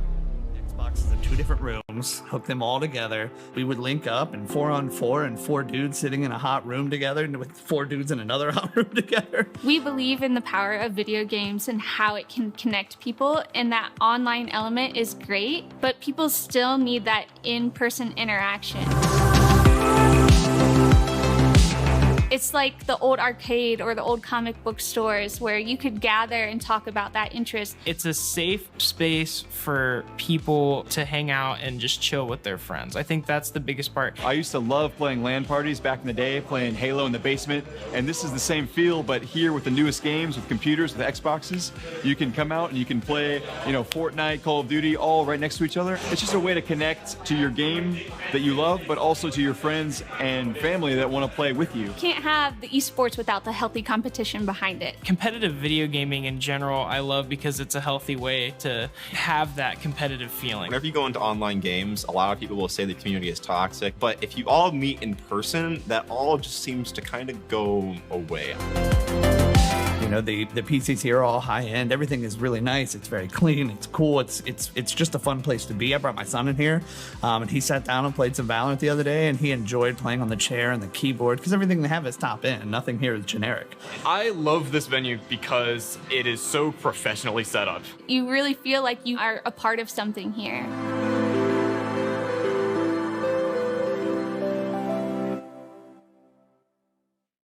My name's Mary Baldino, and this is Bob Baldino. and we're both the co-owners of Connect Esports in Dayton, Ohio.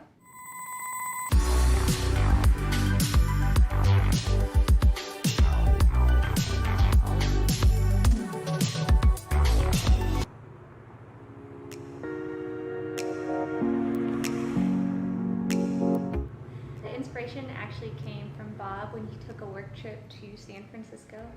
We were out there and I needed some time to kill, and I went to this place that had video games all over the wall. They had projectors and screens and stuff everywhere, and I thought, man, this is just such a cool spot.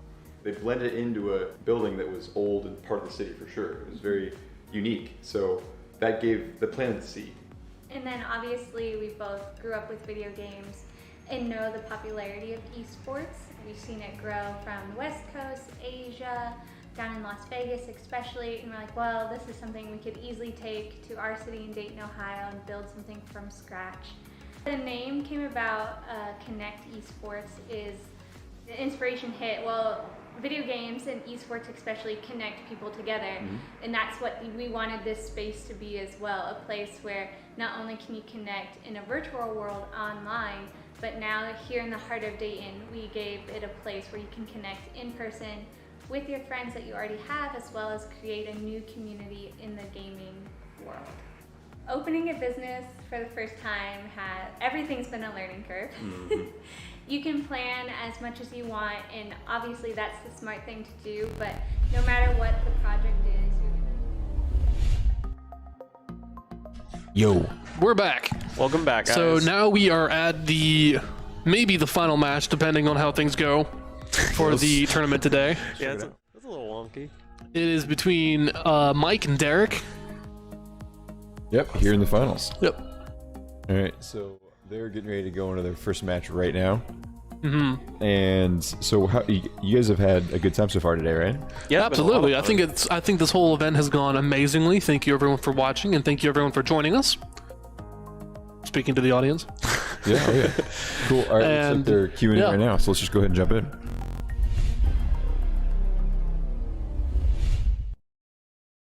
All right, so we got Mike and D-Bird. All right, so Derek's been. That's a pretty good hand for Mike. Does he want to keep it? I think it's a safe hand. Honestly. It's a very safe hand. He can mull a mountain and still be fine. Yeah, mull an Allrun. All right, I dig it. Well, I mean that's pretty high on the curve, and he needs to hit that blue source. And what Allrun's is 2 blue. Yes. Well, it's alright. He got it back anyway, so never punished. Yep. Ooh, Ranger class so early. That's going to be a problem to deal with. Ranger class has been fantastic today. But then there's that egg. That's fine because he can do this and just swing and not lose his wolf. And his wolf gets bigger and the egg gets smaller. The thing is he could Blizzard Brawl too and just kill the thing. Yeah. Oh, never mind. Yeah, I think we forgot to mention this is the grand finals too. It is the grand finals. Well, isn't it potentially the grand finals? Well, it's the first. I think you call it the bracket reset, right? So this is technically the grand finals. Yeah. But if there's a loss here by Mike, yeah, then the bracket would get reset. You just do the finals one more time. But yep.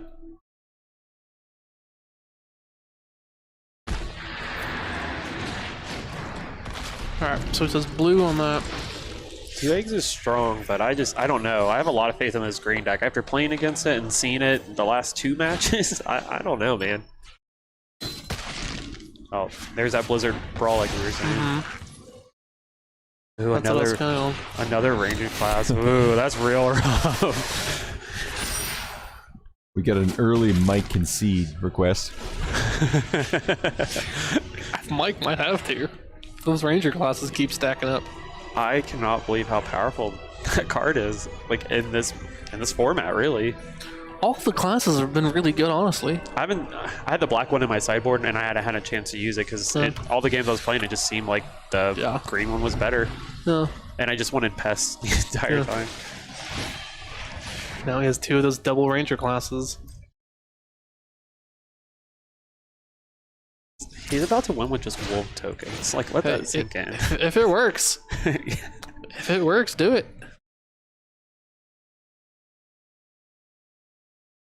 Is Mike going to do anything?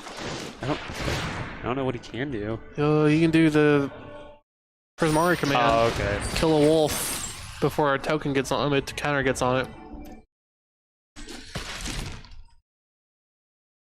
Yeah, I just thought it was another. Then he has the mana open, expressive iteration. Mike might be able to last a while. I thought he had a second expressive iteration before the one he just drew. I didn't realize it was another. I didn't realize it was. Ooh, that's a good one. That's a good expressive. Nice. Gets his land for turn. Then he can put the. I don't know. From Mike's face cam, he doesn't look very confident. Maybe, yeah.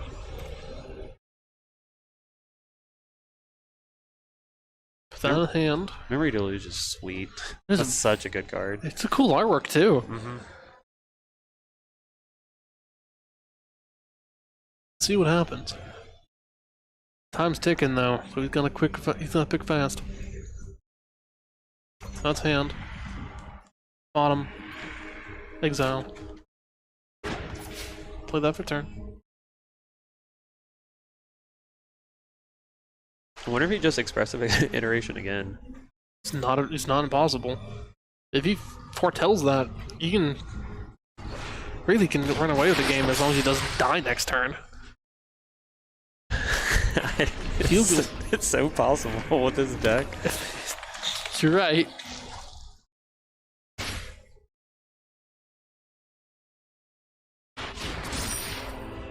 He can survive this if he doesn't block the egg. He cannot survive this if he... Oh yeah, he can survive this if he doesn't block the egg. That was put him down to 1. But that's It's not impossible. because he could get what 2 turns next turn. Yeah. You can just play turn spell next turn and not worried about it. There he goes. These next 2, well, these next 2 turns have to be huge. Yep. Gotta make some moves. So there's the dragon transformed and there's those birds. But he can expressive, and just Right. he can run away with it really. Woo.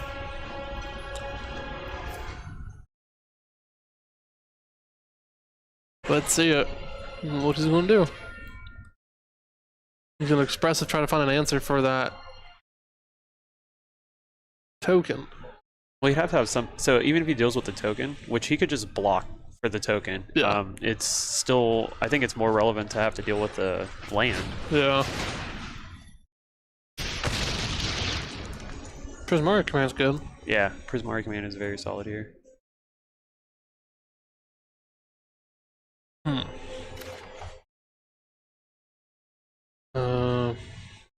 Probably we'll put the temple in the library and then keep the land.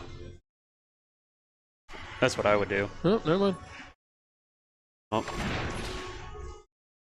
Oh, as well. This is interesting. So we can do Prismari command. Do enough damage to deal with that, and then expressive and kill. I think he's fine. He can. yeah, he can definitely survive this next turn. Yeah. Because he can block the tree unless he gets trampled somehow, which I don't think that's going to happen. Red. Alright. See what he does. He's gonna cast it or just playing with it? He's thinking about it. 2, draw a pitch 2, that's pretty good. Yeah. I don't think Mike's gonna concede. Looks like he's going for it. He's not going down without a fight. Oh, there's Goldspan. Yeah, that's really Goldspan good. is very solid here. Pitch the lands. You don't need them.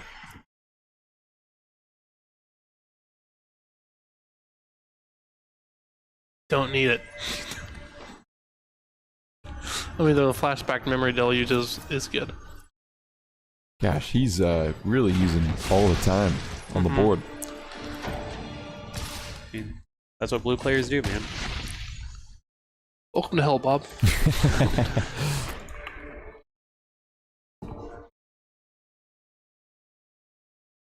Now Derek has no idea what to do. Mike's at 1. I feel like I would just try to go wide. Yeah. I'd go Ren and 7 and play get the tree folk. Yeah, that's what I'm saying. Just like go wide at this point. Because he could animate the land next turn. Yeah. See the expressive. You could do double gold spend and just run away with it too. Yeah. I mean, the tree does have reach.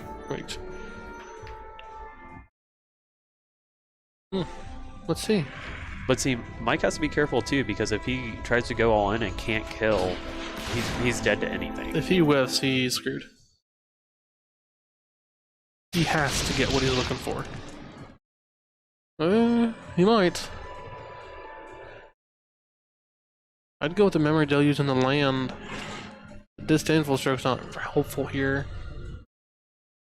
He's not really playing the counter war with mono green. Well, I mean, I guess he could take Disdainful Stroke and any other advantage that Derek would try to eke out is just not going to be relevant. Yeah, see, I think that's the good call. That's fair. Because now it's like an attrition war. Where's that land? Blue.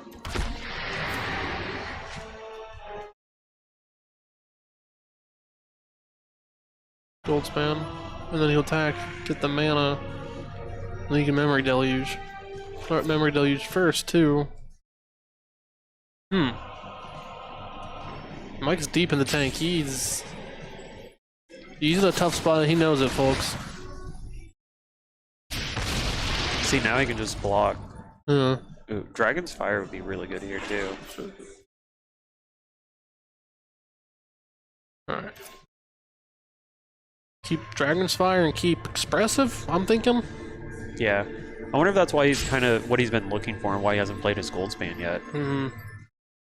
Or he could just grab a Goldspan and have 3 Goldspans, which also doesn't seem He goes to the terrible. expression and the Dragon's Fire. Pass the turn. Yep. The Blizzard Brawl. Well, you can just. You can't counter it.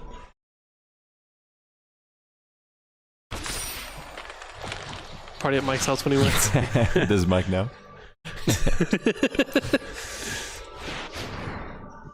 So there's the Hydra. It is important to note that the Hydra did not have trample.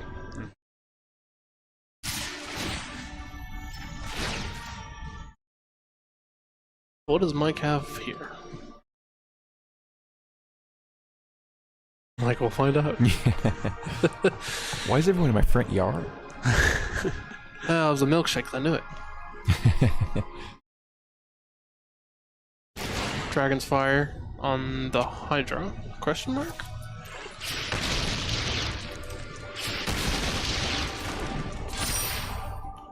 It just says the Tree Folk, which doesn't matter here.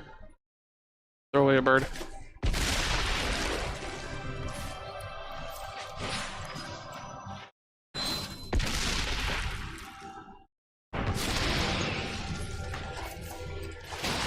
Oh, but they can drop the 2 gold spans and get away with it. Oh, and he also has another Dragon's Fire, so that's good. Yeah. I think you can do both gold spans and get away with it.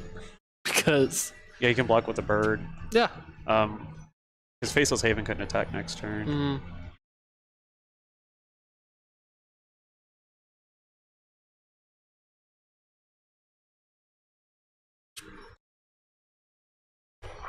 Decisions. This is just me, but I go dragon, and then the treasure he gets from the dragon he can use for the other stuff. Yeah.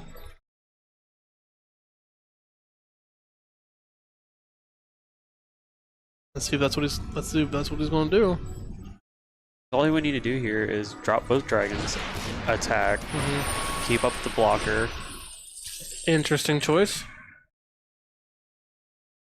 I mean, I can see why Ren 7 is a kill on sight due to card advantage. Nope. All right. Yeah, I think he's too deep into the game now. Like, you have to go at face at this point because he can win this. He can win this race easily. Yeah. Let's see what he does. This is game 2, yeah. Yeah, it's game 2. Well, this is mostly all the marbles, so.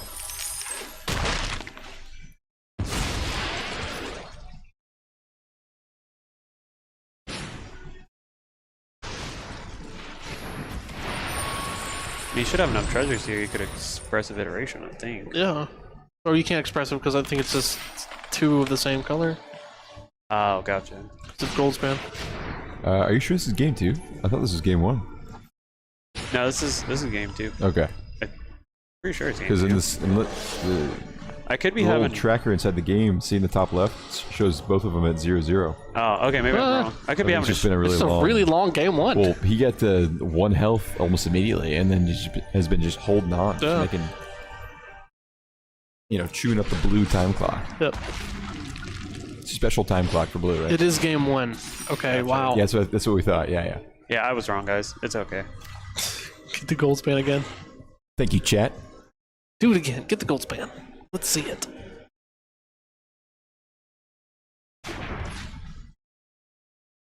Yeah, I mean... Do you ever have an army of gold span dragons just kind of chilling there? No, never. That's not a thing I typically do. Oh. It's a hell of a joke. But you can...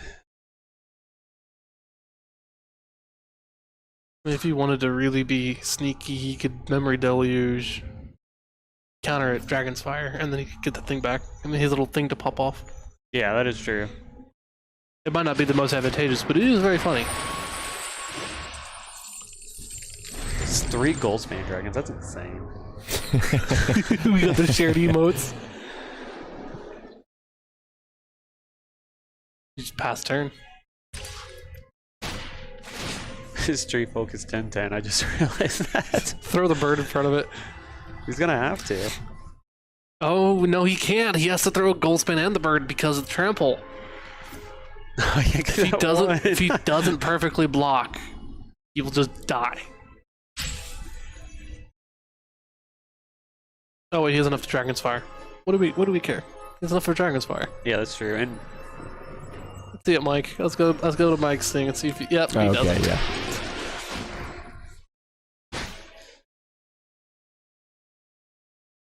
Smoldering Egg trigger, Dragon's Fire. Yeah, okay.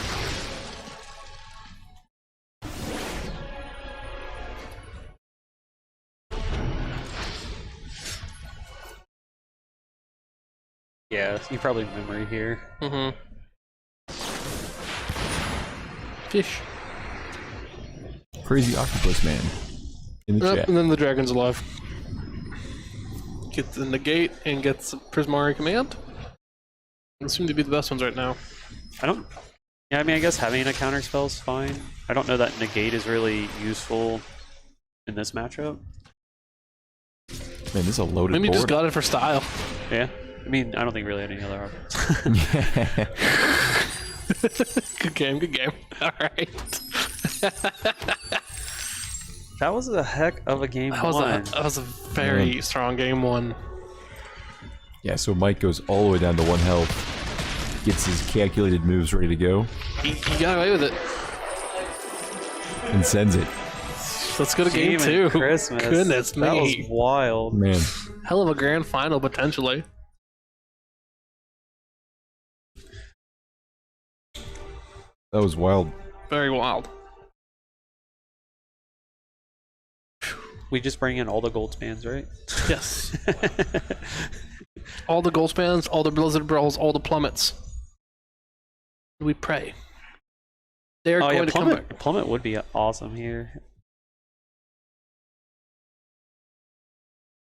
I just want to see him drop unnatural growth. I want to see that played so bad. That's what he's going to need. Back to back to back to back Derek wins. Because he'd have to break Mike here and then win again.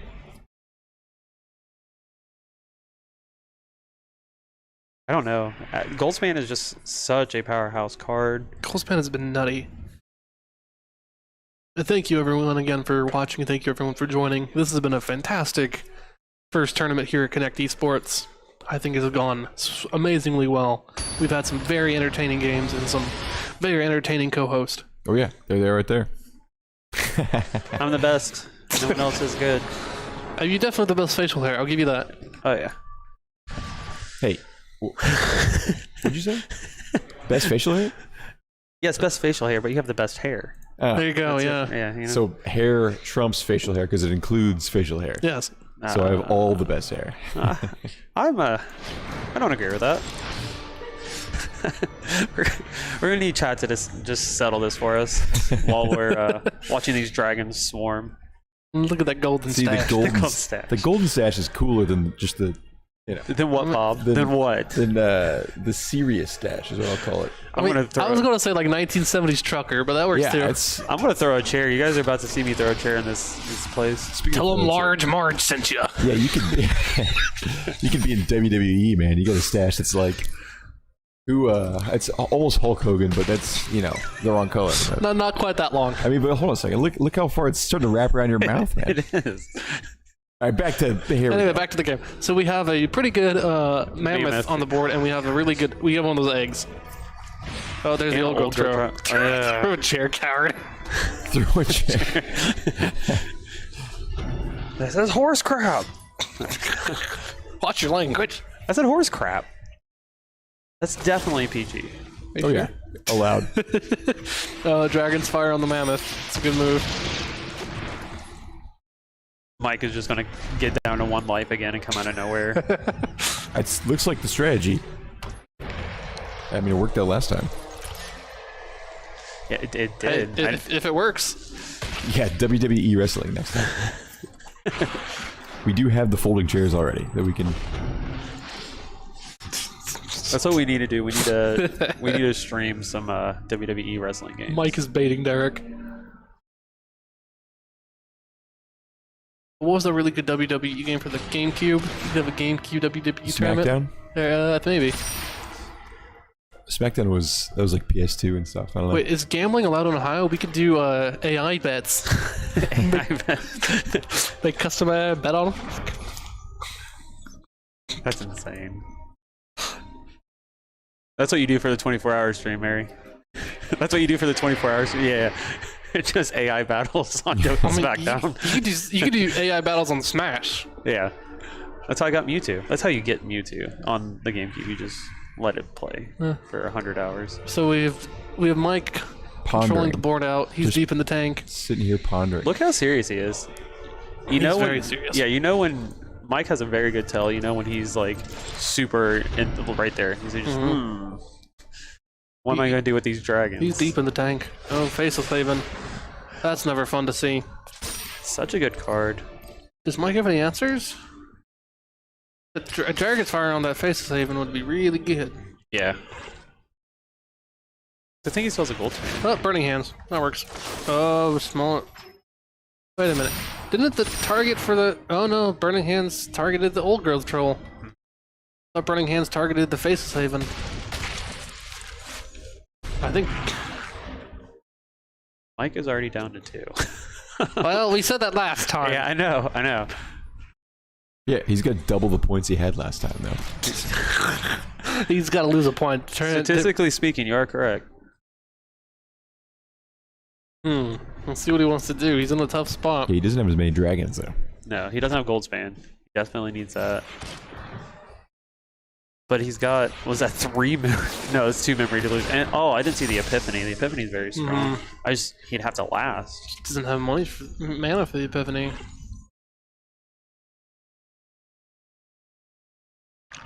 You could Burning Hands the... Yeah, the troll. What was Burning Hands? How much damage does that do? I think it does 6 if it's a green target, I think is what it says. That is good. Faceless Haven. Oh, not again. I think main phase I would have done Burning Hands just to be safe in case he drew into another Veil. Negate and block. Yeah, but...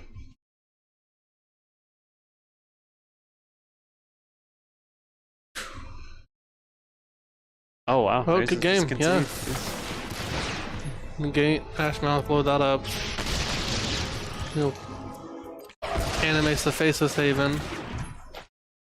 And runs away with it. Yep. So now we're on to game 3. Yep. Now we're on to game 3. The speed in which this green deck plays is insane. Yeah, it is very aggressive. Was it the first time Mike lost a match? No, I think he did a 3-game once, maybe. I don't know. I thought last game was the second game, so I'm probably not the best person looking to back. ask. Sorry, you can't see the screen. I'm looking back through at the. So Mike went 2-0. What's up, Mare? And you went 2-0. Oh, 2-1. Yeah, right. Derek beat him one of the matches before. 1 down, 3 to go. All right, so we're all sideboarding in. Probably just a ton of little trimming at this point. Because I feel like both decks they're definitely as optimized as they're going to be for this matchup. So I feel like right now they're just doing like, I want to see this card a little bit more instead of just, this is what's going to be best in this situation. Yeah. Looks like, well, hold on a second. Yeah, D-Bird really thinking about the next match. Got a hi Josh in the chat. Hi Josh. All right. Josh. So we go, so if Mike wins, that's it. But if Derek wins, we're on the finals? So yeah, this being the, I guess, yeah, grand finals technically means like the finals, right? So this is just the finals. But yeah, if Mike loses this, it'll trigger the grand finals, another best of 3. Gotcha. Okay. Ooh, wow. Hey, we're at 9 viewers right now. This is really good. Yeah, 9 viewers, definitely. And we got an I know everything. That's pretty. So here comes an egg from Mike. Oh, there's the egg. Derek will win. All right. Can I have you egg in this trying time? Okay, there's a prediction going on in the chat as well right now. I think that's what I would have done too, Ranger class right at the go. Island, Prismari, get a mana? I don't know if you guys ever played StarCraft, but whenever you say Prismari, it reminds me of Prismatic Core Online. Prismatic Core Online. That was the Void Ray, right? Yeah, I think so. It's been forever since I played StarCraft. Well, that is one I would love to get back into. If we could do a StarCraft tournament. The Koreans would sweep you. Oh, here though, in Ohio. Okay, that's right. All the channel points are on Derek. 190 points. Alright, let's see Mike win. Alright,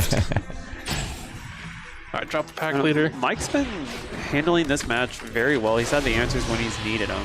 Yeah. Well, he's got way more points than normal.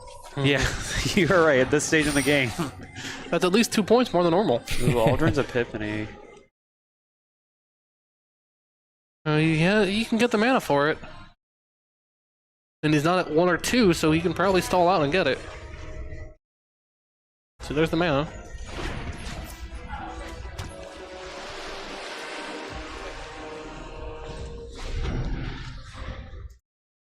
You can tell he's really playing safe here because I think I would have foretold Aldrin's Epiphany, but he's holding up that negate. Yeah.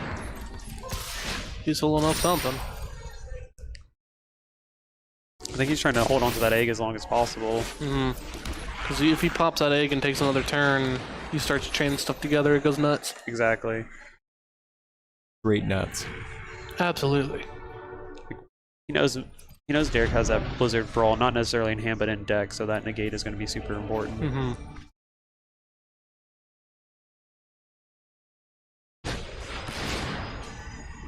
Mike's specifically playing stuff in turn so that he can keep mana for the negate. Let's see. Keep that in hand. He probably goes land and then.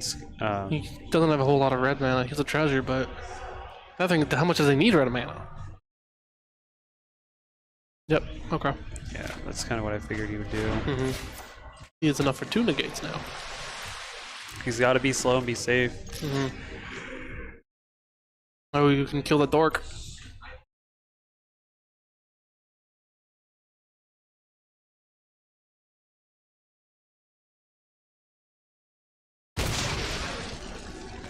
Let's see, the Blizzard Brawl. Is Blizzard Brawl a sorcery or an instant? I think it's a sorcery. It is. Oh, snakeskin, that's not good. Well, that's what double negates are for, right? Exactly.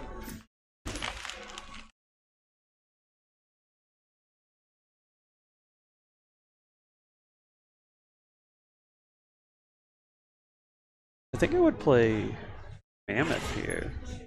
Yeah. Yeah, I'd say so too. Maybe the Seeker, because then you get the token. Making the Seeker slightly of a beefier one. That's fair. Okay, you're gonna make it a flip the mana, draw a card. Or just do 1 billion damage. Yeah, that works. Yeah. I mean, if it works. There's the red mana he's been looking for. And there's the turn. Yeah. Let's see it, Mike. He's gonna attack first and then do it. Derek is the universe ahead. One entire universe, huh? That's a lot of points.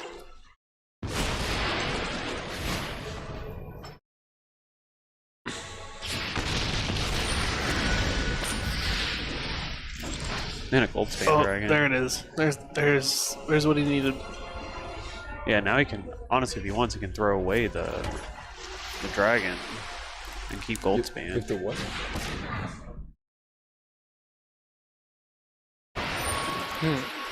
4, 8. Yeah. Keeps the birds as blockers. There's just a handful of negates, just chilling. Yeah. What is Mike worried about? Because he's gonna Blizzard Brawl at this point. He's gonna have to choose between one of the two. Derek is not in a good position right now. Let's see what Derek has. So he can. We switch to Derek. There we go. I don't know what I would do here. know if there's anything you can't do. I mean, you could probably bulk up the creature that's already on board right now, and then You could probably send an emote. lovely little emote. Let's see how Mike responds. He did the little pink one.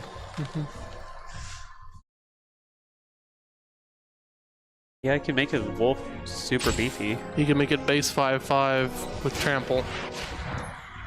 Then you could pump it up with.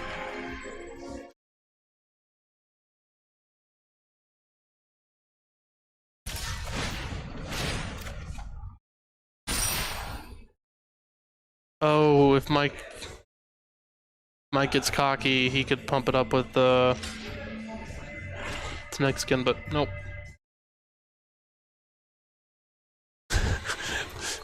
Which order do you want to kill these birds?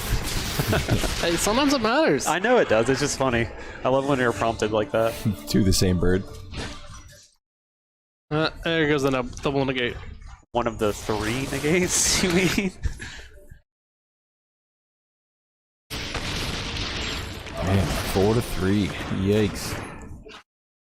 That's still more points than 1, right, Bob? I'd say so. Oh, all right. Yeah, all he's got to do at this point is just attack. Yeah. Hey, there's Mike. There's that smile. Mike got it. He knows it. Wow. There it is. Good game from both players. What a great way to finish. Fantastic games, gentlemen. Fantastic. Goldspan Dragon, who knew it was a good card? It runs away. So surprised a dragon that's a flying haste 4/4 that's a mythic. It's 5 mana that gives you mana. Yeah. Who would imagine that's a good card? It's practically a 5 mana that pays for itself eventually. All right, so fantastic game. We're gonna do a quick intermission, and then we're gonna pull the victor up, and we are gonna ask some questions. Absolutely. All right, stay tuned.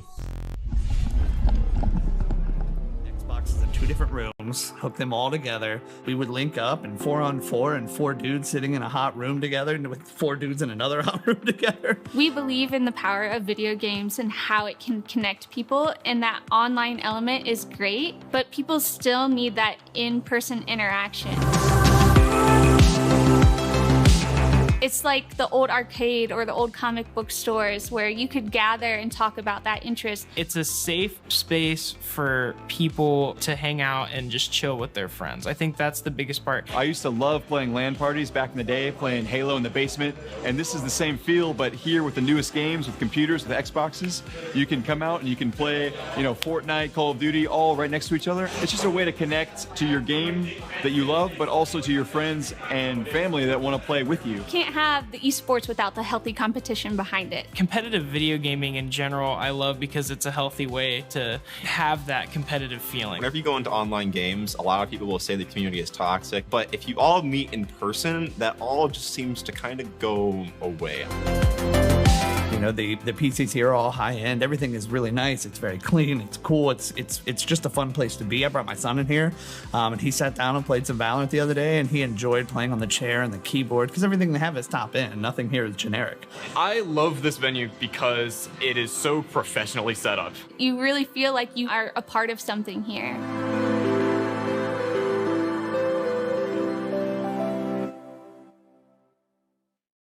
My name is Mary Baldino, and this is Bob Baldino. and we're both the co-owners of Connect Esports in Dayton, Ohio.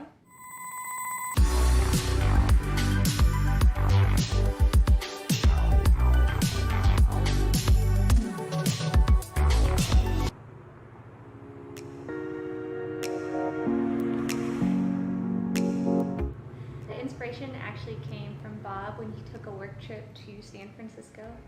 We were out there, and I needed some time to kill, and I went to this place that had video games all over the wall. They had projectors and screens and stuff everywhere, and I thought, man, this is just such a cool spot.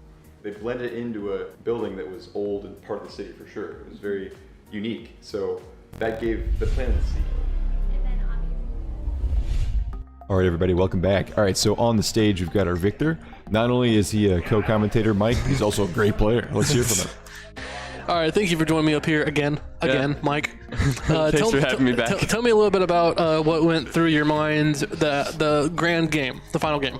Well, the first game of the match, I was absolutely sweating because I was at 1 life. That game went forever.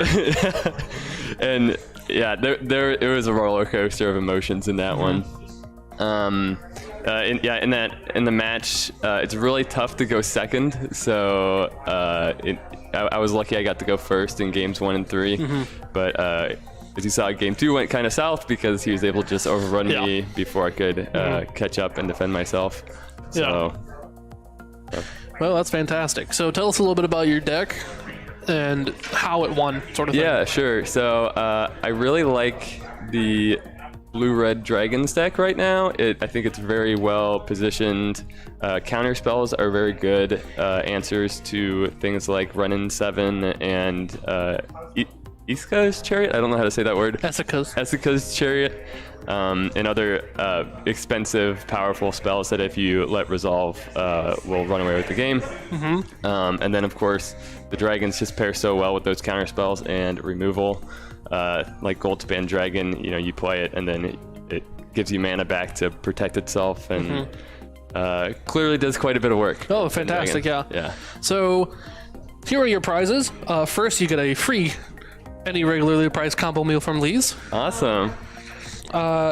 Next, you have the $30 prize pot. Great, thank you. And then finally, you would have won a custom playmat trophy, but unfortunately it has not arrived due to some errors. But instead, you get all 4 of these art prints. Nice. Which are all similar to the playmat you'll be getting. Yeah. You have this Girog artwork right here. On the flip side, you have Reanimate. So did you do these? I did. These are all the mine. artist. Yeah. I'm so impressed. Thank you. I did the playmat as well. Yeah. But Reanimate. Yeah, very cool. And then This one actually that you're about to show, Drew, is on display as well here at Connect Esports. it is. Yeah, I saw that over there. Yeah. Says, did you know a player may concede the game at any time? And on the backside of that is Dark Ritual. Nice, very cool. That's awesome. Then just Helm of Obedience. Yeah, very And then cool. Intuition. Nice. And then 2 little goblins watching a movie. And then Helm of the Host. Nice. So these are all for you as an apology for not getting the trophy here No, sooner. that's okay. These are so cool. I what's wish it- I had these sort of talents. And so, which card is this based on? The 2 goblins go in the movie? Is that a card? That's Kark Is the that a card? Thumbless, Kark the Thumbless, and Shakashima of 1,000 Faces. Oh, really? So they're they're actually goblins. Yeah. Well, one's a shapeshifter, but still. Yeah. And once your trophy gets here, I'll hand it to Connect Esports themselves, and they'll give it to you. Great. And it'll be stitched edges, very fine playmat. You can use it for whole sorts of cool stuff. Yeah. Thank you very much for joining us, and thank you everyone who's been watching and has been playing. Yeah. And this has been a fantastic event. Yeah. Absolutely. I've had a great time as well. And I think just to give everyone at home a quick visual here, here's the bracket, the final. So Mike, congrats. Good job. Everybody, good job to playing all the way through the bracket. Actually, I saw a lot of people have a good time, which is super cool. So I think with that, we're going to wrap it up. And I'd like to say, everyone, stay tuned to more events coming into Connect Esports. Like and follow us on our Facebook and Instagram pages if you could. Our Twitch and YouTube as well. All of our VODs from all these streams are going to be on our YouTube pages. So if you ever want to see any of the videos in the future, check out our YouTube page. And our website, our events calendar, has all our up-to-date events and our future things we're going to be doing. So we hope to see you all in Connect Esports in the future. And we thank everybody for playing tonight. So take it easy. Have a good one. Thank you very much. Thanks for having us.